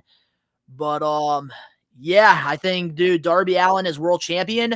AEW would be stupid not to give him a world title run. I think if there's something that AEW can definitely do and really benefit like their company as a whole is giving Darby Allin a world championship run. I don't think it should be anytime soon. I feel like it should be like maybe early 2025 if I'm being realistic here, because right now we're obviously in a dilemma with Danielson, Swerve, which I think is very unpredictable. Hangman Adam Page is in like the outside of it all. So, we need to time out. Thank you, Lady 40. Thank you. Thank you very much, Lady 40. Out. Jane, I'm a fan, but the fact that y'all get so giddy about men touching each other. See, here's the deal. If you're a fan, why are you fucking out here spewing some crazy shit? Like that on is the wrestling platform wild. with that crap. We don't want to hear it right now. That is wild. Like, I hope that you do some soul searching. I hope you can find some kind of fucking peace. I know you're not listening anymore because you got banned. But man, God bless. You're definitely one of the more evil sides of this world, and I think you need some Jesus. Have a good day. Thank you, Lady 40, though. Thank you. I appreciate you, too. Thank you. Anything, like I always say, guys, on the live episodes, anything can happen when we're live. Mm-hmm. Yep, but now absolutely. Getting back to something that's relevant, and that's Darby Allin here. I think that AEW could definitely benefit from it. I know they've been struggling a lot with like ratings and stuff this year. And I think giving Darby Allin a championship, if they do it at the right time, I think that this could definitely bring some old AEW fans back. And I think that the ratings, it could definitely benefit AEW a lot because Darby Allin is very popular with the kids. He's a daredevil and he's an underdog. And anytime you have an underdog like Darby Allin, people can get behind that. And that is how you create a main event star. And I think Darby Allin has all the friggin' potential in the world to be a main event star. He's literally a Sting and Jeff Hardy. And I think it's only a matter of time before the man gets an opportunity at being the world champion. I think that he could really draw a lot more people, in my honest opinion. Man, like I said, the man's young, Facts. dumb, and athletic. Facts. Absolutely. And I just That's think not that a disrespectful. That's not a disrespectful metaphor either. And I just think that overall, like, tell me if there's going to be haters out there that are going to shit on Darby winning the title. The dude literally puts his body on the line for our entertainment. He does some of the most craziest shit. You're telling me that the fans aren't going to get behind that. I think it's dumb as 1000%. fuck, but It's effective. it's effective, and he always gets up. So it's not like he's getting cleared out on a stretcher every fucking night. He's not. He makes sure that he's safe enough to make sure that does not happen. He has prevented injury thus far and even competed on an injury that wasn't even wrestling related. Dude is going to provide. All right, let the man cook, let him do what he's good at, and trust the process. Trust the process. Well Trust the said. process. And I just think, man, Darby Allin, this could definitely benefit AEW, but timing is everything. I hope they don't rush this. Let it settle out. Like, if Danielson does win it all in, let him have a little bit of a title run. If you're going to do the Hangman and Swerve thing, you can't just have Hangman be a transitional champion. No. So, I hope they do give it time here with Darby. It's got to be the right opponent. It's got to be the right time. But moving on now to something funny that I thought, and we can honestly just give our quick thoughts on this, or we don't even have to give our thoughts on it, but I just thought it'd be funny to talk about. It is some news. Bret Hart talked about the time he punched Vince McMahon and said this on the Attitude Era podcast. I knocked Vince McMahon out with one punch, and it was the greatest punch I've ever thrown. Absolutely beautiful uppercut. I lifted him about a foot off the ground, broke my hand. It was the sweetest punch I've ever thrown. I wouldn't change anything about it. Vince McMahon can rot in hell. I mean, God bless the Hitman. God bless him. It's cool to hear those thoughts, but he's already tarnished his legacy enough about Bill Goldberg. So I'm like, why do I want to hear something else that you're gonna bitch about for the next 20 fucking years? Like, it's funny news, but it's like, it's one of those things that's just like, if it wasn't Bret Hart, I would probably be more invested, but it's Bret Hart. We're good, Joe. How do you feel, Ricky, about that? My man Bret Hart had that observation hut. He had that sherry gun. He's seen the future. My man literally done seen the future. Yeah, my man literally done seen the future. He's seen how this pervy sage is gonna act. He had the react class. Let's see that there. Let's see what you did there, Bret. And I applaud this and approve it 1,000%, brother. I didn't see how that pervy old sick freak was gonna act. Well said. The only thing I have to say about this is God bless you. God bless you, pervy sage, but you're not getting no passes over here, brother. Do you know how many people would love to be in Bret Hart's position? Like, he literally had the opportunity of a lifetime to friggin' just punch Vince, and Vince let him too, because he knew he fucked him over at Survivor Series 97. Oh, absolutely. Absolutely, Joe. Man, I just thought that was just funny to share. Like, the way Bret went into details about it, like, oh, that was the best uppercut I ever gave somebody. Oh, man, that was great. Dude, yeah, honestly, Bret, I don't know why Bret talks about wrestlers years later, though. I mean, how's it going, Joseph? Hope you're doing good. I don't think Bret should keep doing article. That. He is one of the only honest guys in the business. That is true. He is. He is. He just needs to stop talking about the past and just live in the now. Yeah, you gotta kind of live in the now. You're right, Ricky. Especially at his age. I get it. I get the Goldberg stuff. I get the Goldberg stuff, but it was an accident too. He didn't mean to do it, and if he did, God will crucify him. He'll punish him for it. Sorry for saying it like that. Amen. Moving on now to our next weekly news and rumors. We got some news on Saraya. According to Fightful, Saraya's AEW contract is set to expire in September. Both sides are in talks about extending it for at least another year. Should AEW re-sign her? Ricky, you want to start off with this one? No.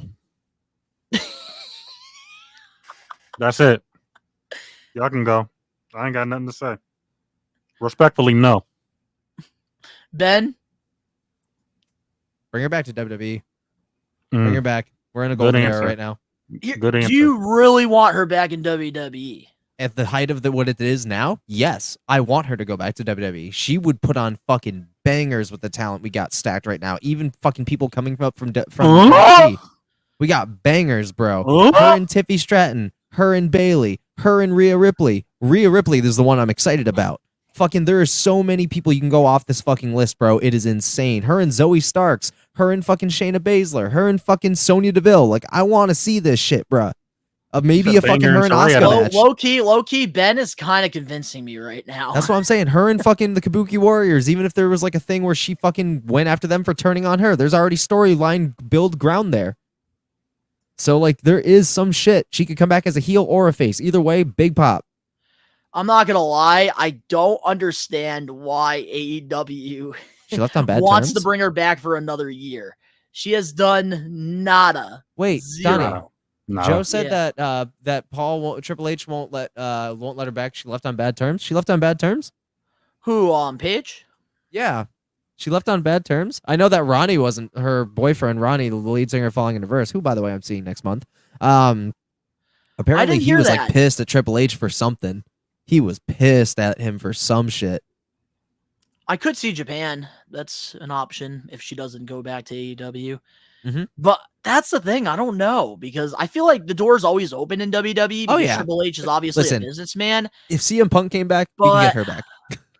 But I don't know. Like, I feel like Saraya, I think if I were her, I would leave AEW because she hasn't really gotten the opportunity to really showcase what she can do. Dumpster fire is hiring. She just had her run has been garbage. Like, and she only won at Wembley because she was home. That's the only reason. The title was taken off shortly thereafter. Like, and it went to what, Tony Storm or some shit? Or somebody else? Yeah, her title reign was more shorter than short shorts.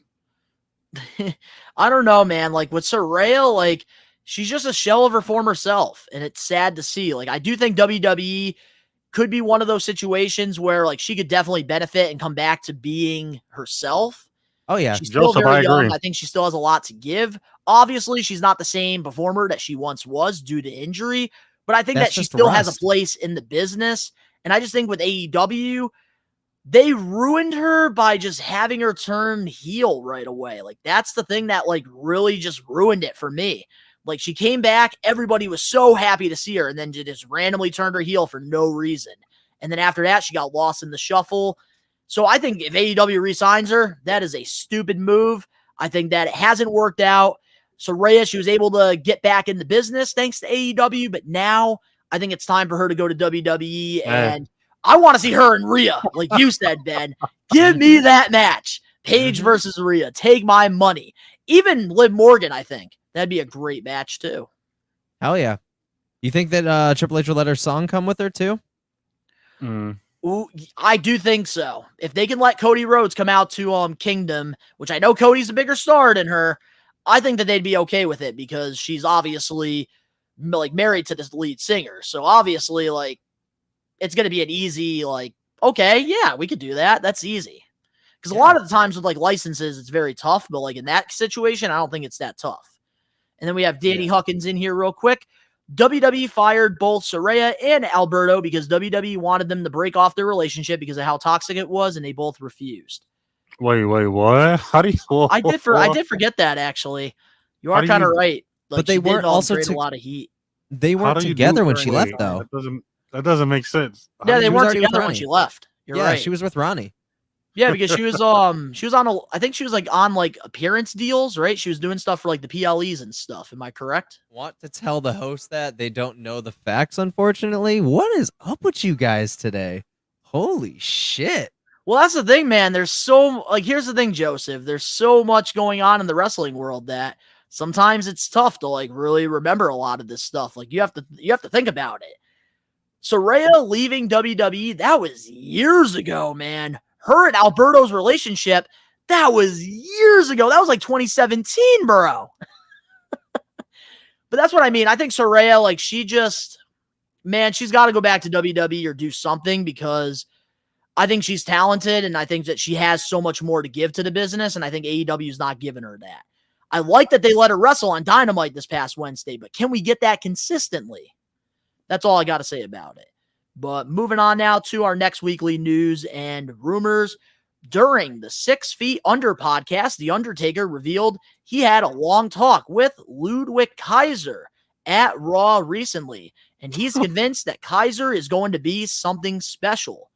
So as of right now, guys, are you convinced that Kaiser could be a big star in WWE? No. Not yet. Not yet. I think he has more time to grow. How do you feel, Ben? Don't. First of all, before I even answer that, I'm circling back over to this guy real quick. Bye bye clickbait. Not really. You guys just don't know your facts. Bye bye. I just did some research, homeboy. You don't know your shit. They split in 2017. She left in 2022. You fucking idiot. Know your facts, bud. Anyways, what I think. What was the question again? Sorry, I was doing that research to shut somebody down because I'm not letting. Yeah, because I was just gonna say that though with Alberto and Saraya. That was like 2017. 2017. They because split. I went to an independent show. It was Big Time Wrestling in March, and I remember Alberto Del Rio wrestled Carlito at that event, and Saraya was with him. And I remember I wanted to say hi to Saraya, and then Alberto was a fucking dickhead to me. Yes, I remember that. Paige came back. Paige came back and did the Kabuki Warrior stint after she was already in a fucking relationship with Ronnie Radke. She was in wrestling at that time. Yes. She did a lot of non-WWE appearances. She did appearances. He's stupid. Joseph is dumb as fuck. Anyways, what was the other question? Now that we can move on. So, Joseph, I started to like you too. I feel sorry for the guys that aren't here on the live episode that are listening to this on Apple or Spotify, because you guys are missing out on everybody getting mad at trolls here. We're giving the trolls what they want. Just ignore them. All right, so how do you feel about Undertaker's... Okay, let me just read it over, all right? Blah, there's no cutting here. We're live, pal. Yep. So, during the 6 Feet Under podcast, The Undertaker revealed he had a long talk with Ludwig Kaiser at Raw recently, and he's convinced that Kaiser is going to be something special. Are you convinced that Kaiser could be a star in WWE? Yes.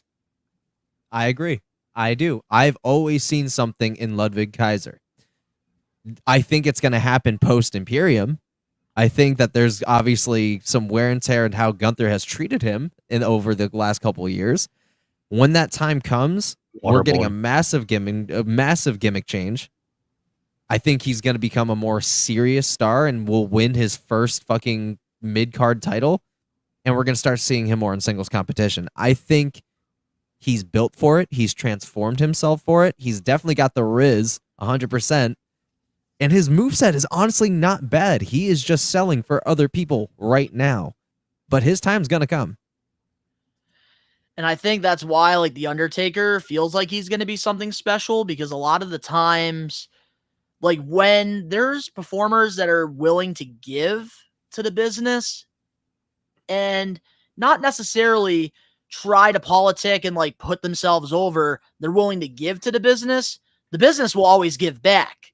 And I think The Undertaker sees that, like, Kaiser knows, like, he's in for something special in a couple years from now. So I think The Undertaker really appreciates that, because there's a lot of young guys that, like, want to be successful now. They want to be champion now. They want to be a top star now. But I definitely think with Kaiser, eventually he could definitely be a big star. But do I think that they broke up Imperium too soon? Absolutely. They should have not broken him and Giovanni Vinci up yet. Because right now, especially on the Monday Night Raw brand, it is fucking stacked. And Kaiser right now, like, all he's really doing is just losing matches. Sheamus has already beat him. Randy Orton's beat him, which, yes, he's put on great matches. And I think he's just trying to, like, dip his toes in the water. But I don't know. I just think that him and Vinci, like, they could have been tag team champions. They could have definitely kept the Imperium thing going for a little bit longer, in my opinion. Yeah.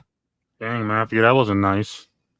Yeah, no, I'm not dealing that with this wasn't shit nice, today. Matthew. Not doing this shit today. Yo, he's about to rap with you too.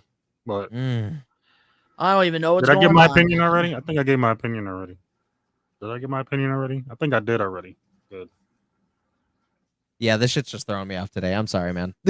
I'm sorry. Like, the troll thing has been crazy today. So my mind is, like, all over the place. Can I just give my thoughts real quick on that, and then we can get back into the Kaiser thing? Yeah. Do you know the reason why the trolls are continuing to comment shit on us right now? Do you guys know why? Why? Because we're responding to it. We need to just focus on the show and actually acknowledge the fans that are here listening to us, because they see that we're acknowledging the hate. So there's going to be people that are going to come on here and they're going to continue the hate. Damn, so we need to just acknowledge the fans that appreciate us, that want to be here for this live episode, and just try to make the best thing, Don. Where you're right in the first part, that wasn't a troll comment. That was just a fucking creepy ass comment that I've been dealing with this dude and had to block him on all platforms. And I was being cordial for our stream, and I couldn't do it anymore. That's what the difference was. I respect that. I didn't see anything on that. I Just- took it away just so before you you know. could. All Yeah, no, right. you're good. You're good. And Danny, you are right about that. Sadly, you do got to deal with trolls when you're a content creator. Matthew, Yeah. Matthew, I like you too, man. I like you, Matthew. Ain't got no problem with him. But yeah, no, with overall, like when it comes back now, we'll get back into the Undertaker and stuff. But just overall, I think that like especially if Undertaker sees something in Kaiser, he's definitely gonna be a big star. I think that the potential is there. I just think that they kind of turned on Vinci a little too soon. And they could have done something a little more. That But Ricky, nowhere. Ricky, I do want to know, why do you think that Kaiser's not going to be a star? Just curious. He's a late bloomer for me. Like I said, I don't think he's ready yet. He's a late bloomer. You see, that's like kind of like where like I kind of stand a little. Like it was just a little too soon. I think they should have like it just happened out of nowhere with the Vinci thing. And I feel like Vinci right now, like I said last week on the show, it's career suicide for him right now with what's going on because I don't know if this new character thing is going to work. I hope it does, but we're just going to have to wait and see with Kaiser. And hopefully things do work out for him. I want them to, for sure. But moving on now to our next We Are Wrestling weekly news and rumors. Mercedes Moné has revealed that she planned on returning to WWE at WrestleMania 39 before being invited to AEW All In by Tony Khan. And here's what she said this week. I had planned on returning to WWE for WrestleMania in Los Angeles. That was, of course, before Tony invited us to see the show. Mind you, there was no discussions of signing with AEW. Zero. Tony, Kev, and I had texted as friends, but it was just a casual invite. I wanted to go not out of curiosity or to kick the tires, but honestly, because I love wrestling. To this day, when I have the time, I still watch the indie shows. I really continue to have that much passion for it. What's your thoughts on Mercedes Moné's comments about not showing up at WrestleMania 39 despite being invited? We know how you feel, Ben. That every single thing that just came out of her mouth is bullshit. Yeah. You can tell, bro. It's so fucking insincere. You can fucking tell when someone's bullshitting. She went because there was more money being offered and more screen time and her a fucking championship deal immediately. It had nothing to do with fucking, until with Tony Khan, we just texted as friends. Bullshit. Get out of here with that pretentious crap. How do you feel, Ricky, about it? I don't know. I can't really comment on that. I can't. Mercedes Moné, I can't comment on that. I ain't got no Why? comment on that one right now. Is it negative or is it positive? It's positive. Oh, but well, then comment on it. If it's positive, comment on it. Because I don't want to be wrong about it neither. Go ahead, Donnie. I don't want to comment. Go ahead. So with this, I feel like I think Mercedes, she definitely made like the right choice for her because she is a lot happier now than she was in WWE. I think that it is cool that they did invite her to WrestleMania because obviously like this is around the time where Triple H started to take control a little bit.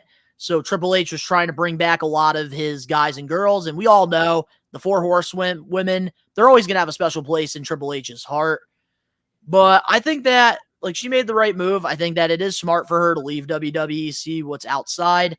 Me personally, I enjoyed her WWE run a lot more than her AEW run so far. But she is starting to pick up a lot of momentum, which is great. And it's just going to be interesting to see like what happens because I do think eventually she will go back to WWE despite like what happens. Like we all know like the writing is on the wall. She's a Four Horsewomen. Like she's definitely going to come back to WWE after she gets her stock up in AEW like pretty much every other talent. And there's really not much to say about this, but yeah, I think that good for AEW for having her go to All In and ending up signing her to a contract. And now she's going to be performing, which is kind of cool for All In. But moving on now to our last We Are Wrestling weekly news and rumors topic. According to PW Insider, there are many times where Triple H is scrolling through Twitter from gorilla position at broadcasters and pays very close attention to what the audience is doing and reacting to as the shows are going on the air.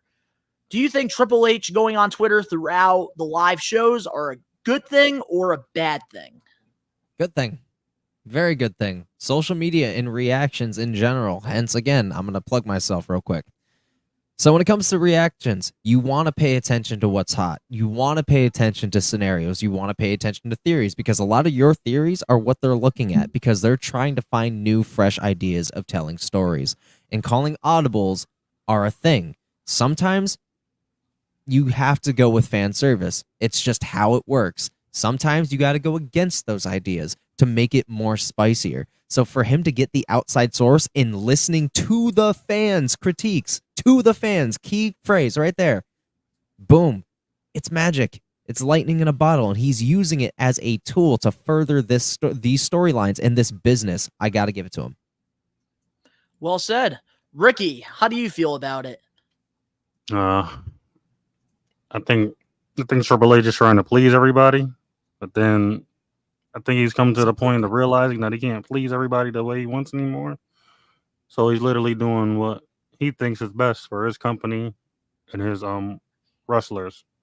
And I agree with it too, somewhat. Like you don't gotta impress me all the way, as long as the wrestling is good and the story is good. I'm all good overall at the end of the day. Easy. I feel like that's you don't gotta jump off a bridge for it. Because I know there's a lot of times where, like, we come on here, we debate, we have agreements, we have disagreements, but I think we definitely all can agree on that. As long as, like, whatever promotion we're watching is giving us consistent, good television with good wrestling matches and good, compelling storylines and larger-than-life characters, we can't be mad about it. Exactly. But how's it going, Logan James? What's Hope up, you're Logan? having a good day yourself.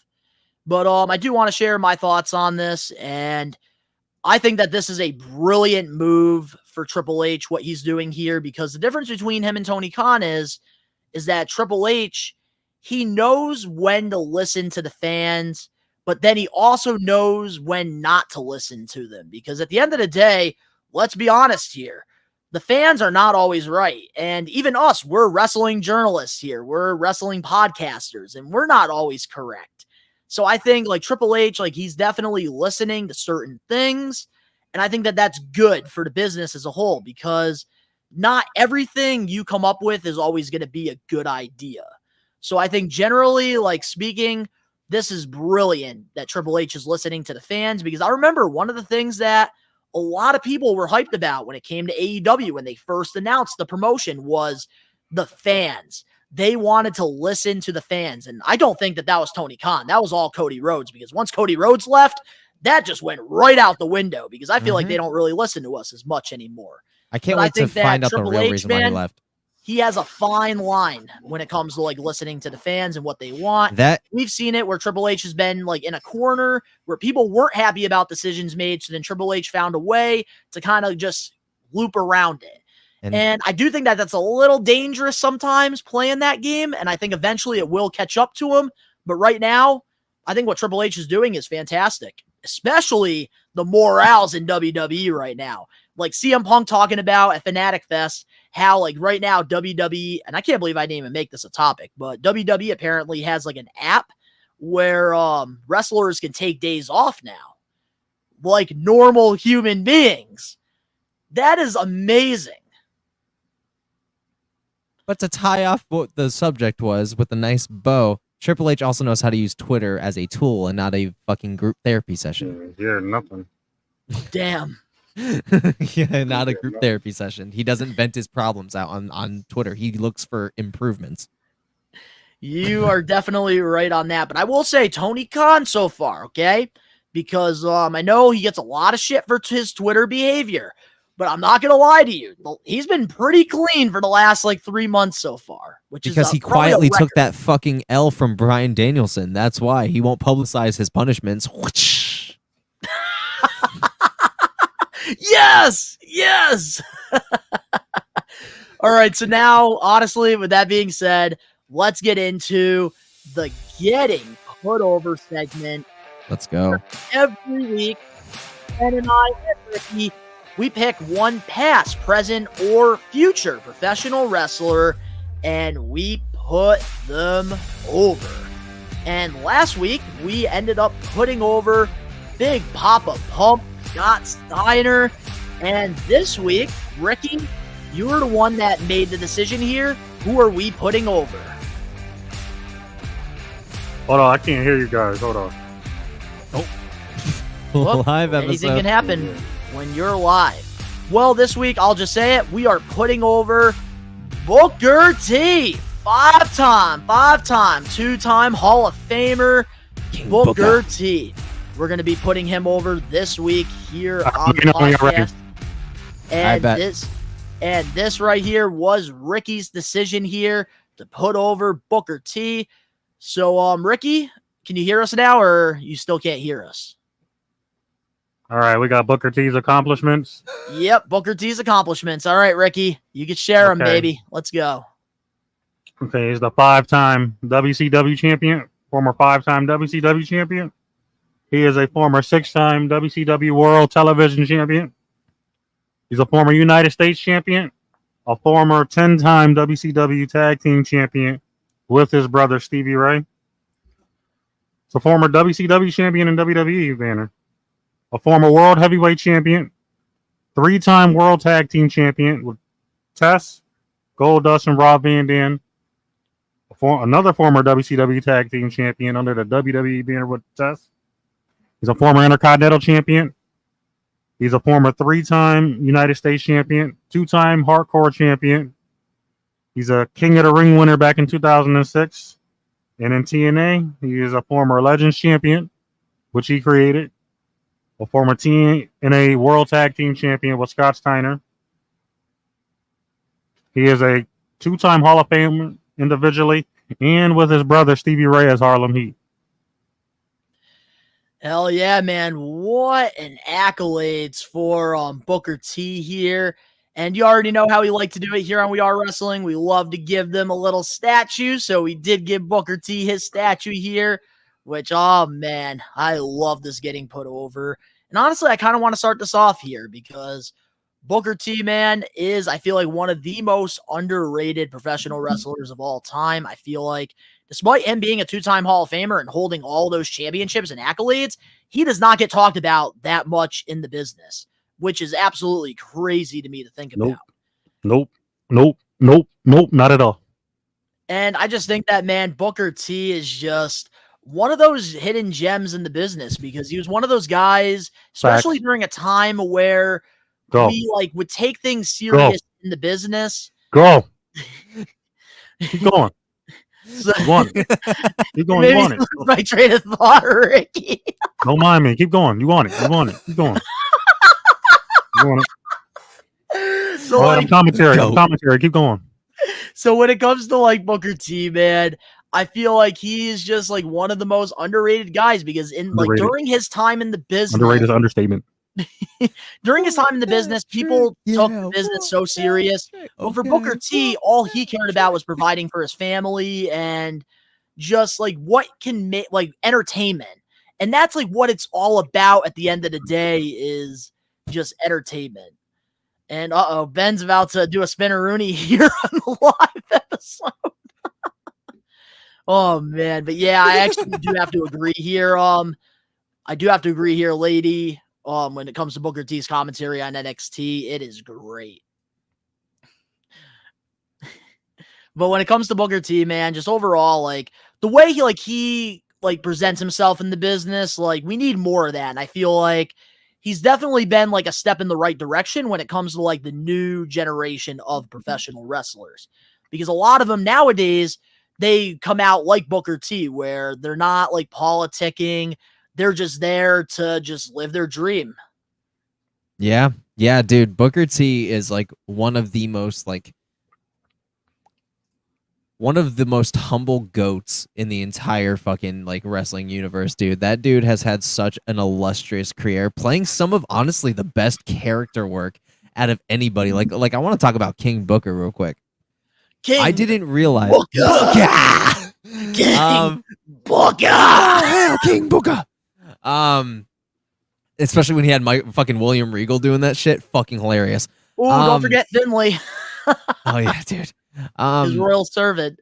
I want to say 100% that I fucking despised King Booker so much, but it took me until I was a fucking adult to realize just how much genius he was fucking harnessing off of that character, because holy fuck, one of the most heat receiving heels in so long, dude. And who knew that was just gonna take him winning King of the Ring and just donning an awful fucking British accent to really just put a whole new just depth to this dude's character work. And holy fuck, the pop he received when he came back as not King Booker, as just a regular Booker T, during I think it was the Royal Rumble, when I think he like tore his groin or something like that, and he came back as regular Booker T. Yeah, because he ended his run as King Booker back in 2007. He left because he had some like creative disagreements, and I think he wanted to not travel as much anymore. He wanted to settle more. So then TNA gave him the opportunity to like work lesser dates. Yes. And then he took a break, came back in, I believe, 2011. And yes, then he, and it was the Nexus was in the room. Bit. They were in the ring, rather. The Nexus with CM Punk. Yep. Yeah, but man, like with Booker T, dude, like I want to talk about King Booker. King Booker. It was so good for its time because, like, JBL ran his course, like as a heel on the SmackDown brand in WWE back from like 2004 to like 2005, and I think Booker T really like took over in 2006.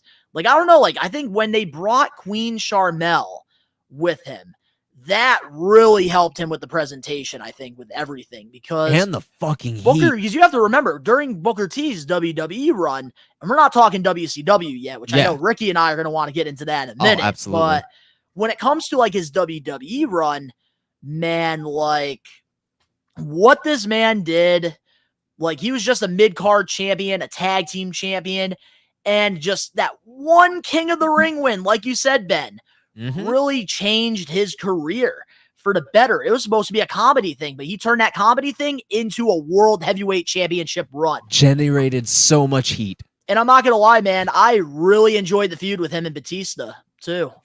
That was great in the summer of 2006. Him in fucking Benoit's series of matches for the U.S. title. Ooh. Also, too, I do got to put over one of my favorite Booker T matches. Like, during that time, I really enjoyed the WrestleMania 22 match with him and Boogeyman. I thought that was a great rivalry. And then with the Worms and Sharmell, that was perfect. Chef's kiss. Chef's kiss. But Ricky, how did you feel about the King Booker run? Booker T or King Booker? Which one? King Booker. Very underrated.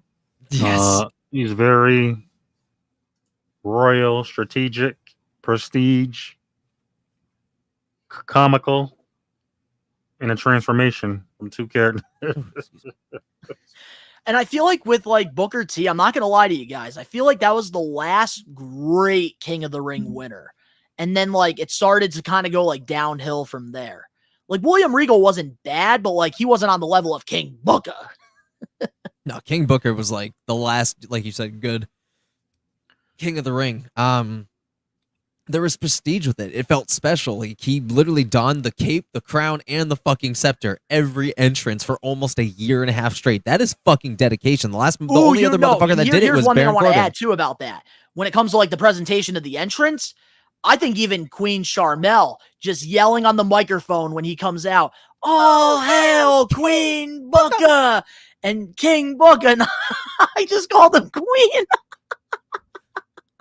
But no, like that really helped because it just gave him heat. People did not want to hear Sharmell. I know me as a kid, I hated it. So Booker T was doing his job. He was doing his job real well. But now let's kind of talk about like his WCW run, because he did like accomplish a lot of things over there before going to WWE at the time. Ricky, what are your thoughts on the run in WCW? It's very underrated. From one of the greatest tag team wrestling factions in Harlem Heat over in the mid 90s in WCW to literally turning into a single star, winning world television championships and US championships really putting that World Television Championship on the map. And then all the way from making it to a main event scene and using his signature five-time WCW championship slogan is still iconic to this very day.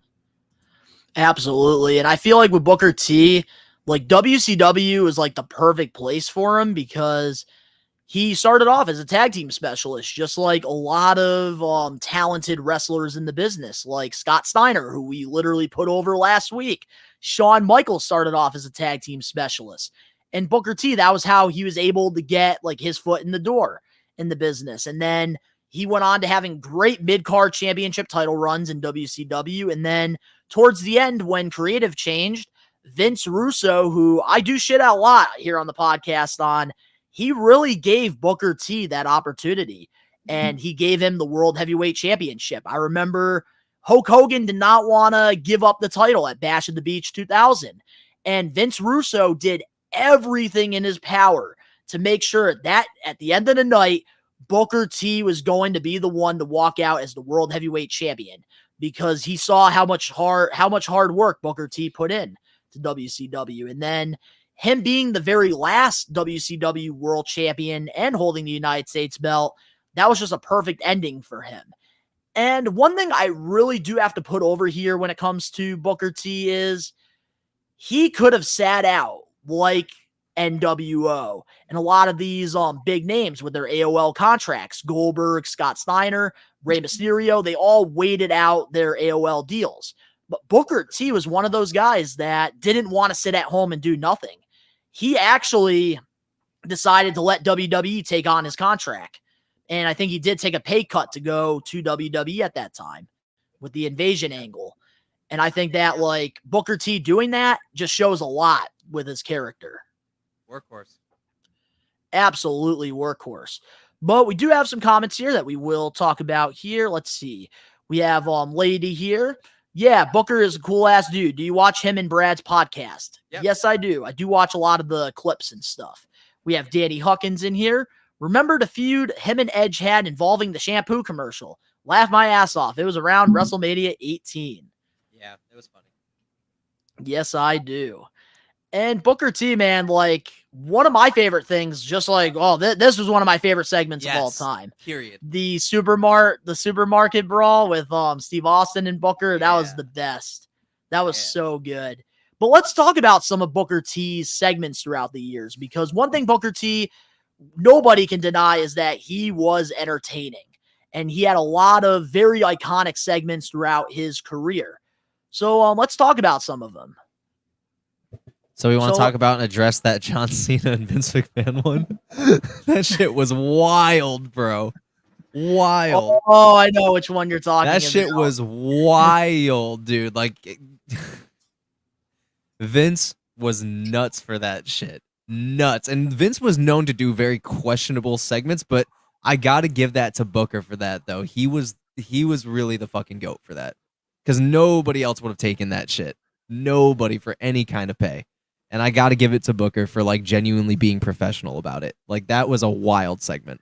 Oh, you talking about that N-word? Yeah. That was fucking wild. I'm glad that perv is out of professional wrestling. That gives me another reason to hate him. Yeah.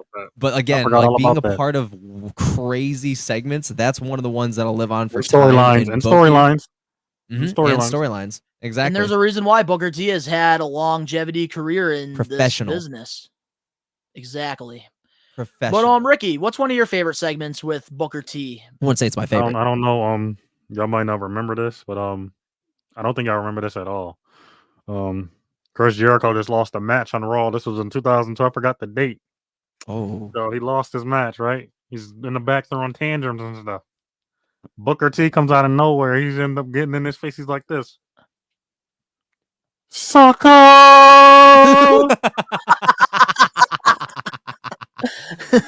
don't know. I guess Chris Jericho pissed him off or something.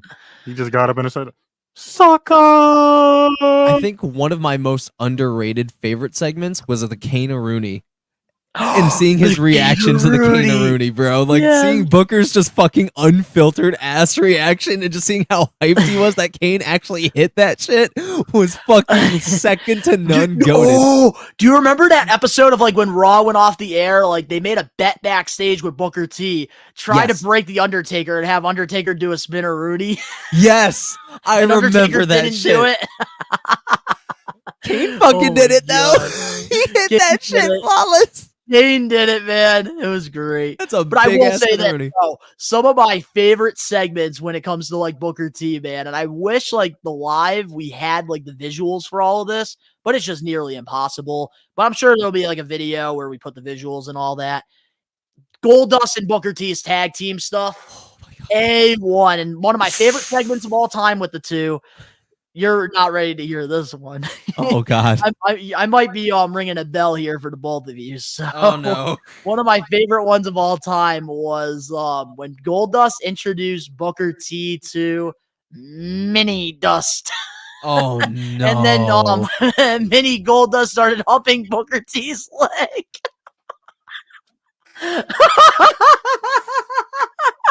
And Booker T's like, "Get that off of me!"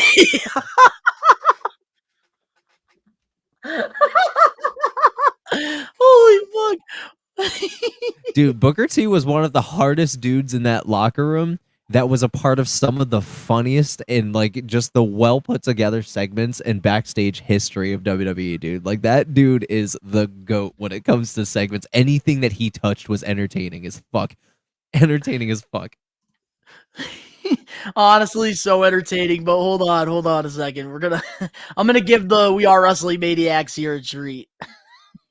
Hold on 1 second. We're gonna give them a little treat here. Hold up. Oh, We're gonna give them a treat.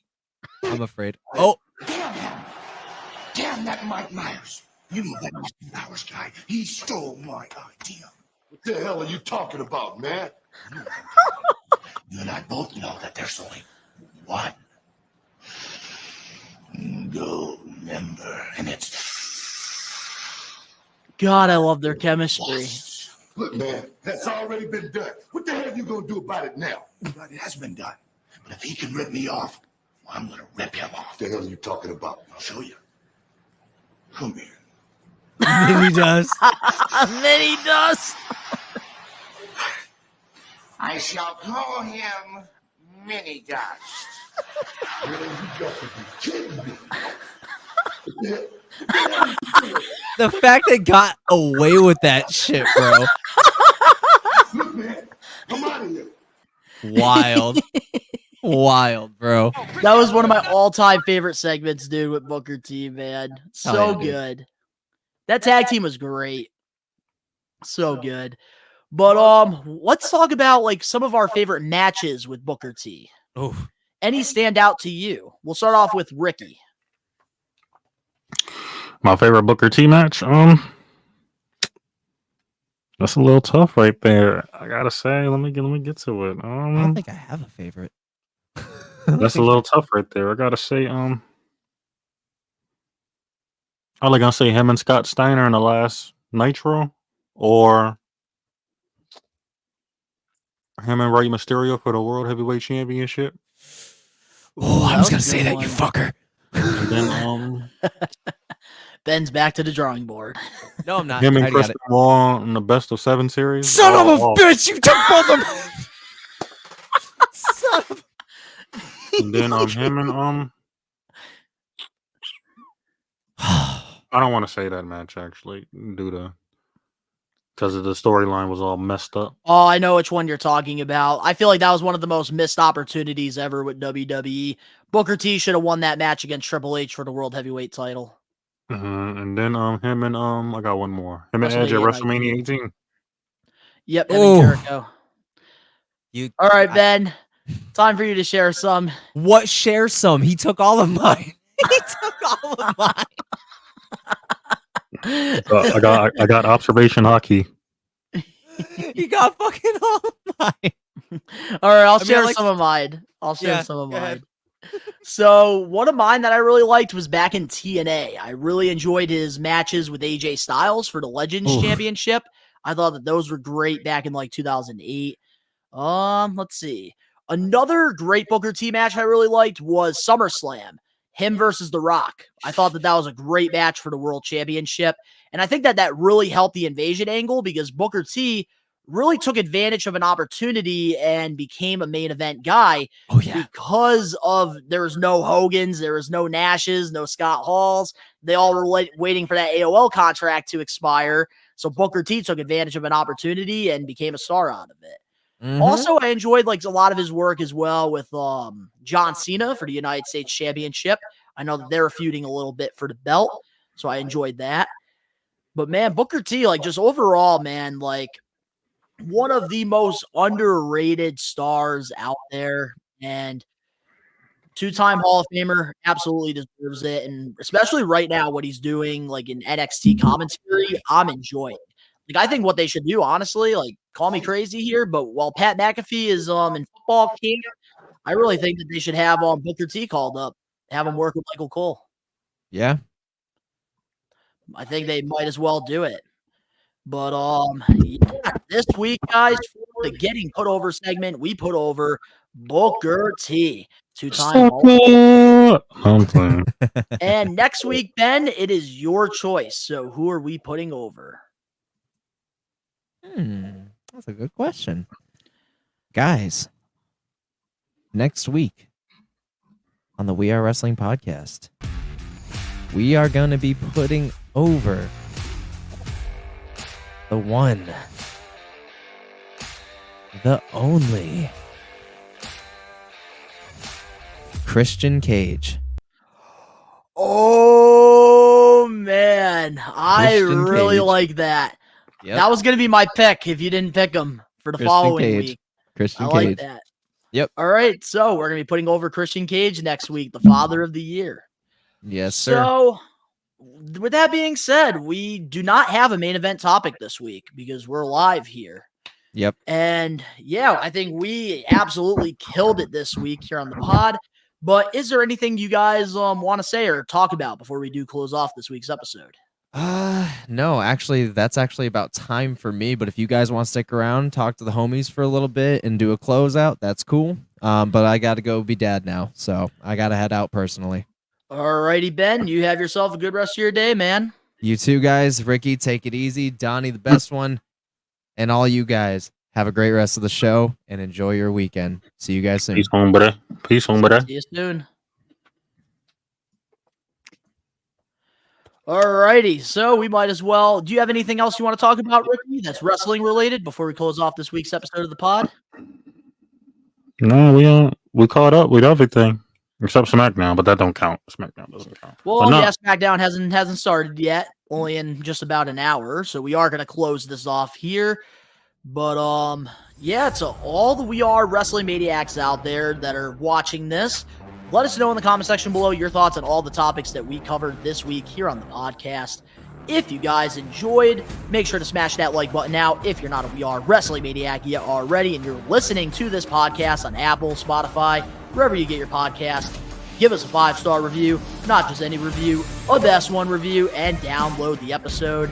But if you're not a We Are Wrestling Maniac yet already, over on the YouTube channel where you get the best pro wrestling content, including this Sunday, AEW All-In Watch-Along with Ricky and myself, and next Saturday, Bash at Berlin with Ben.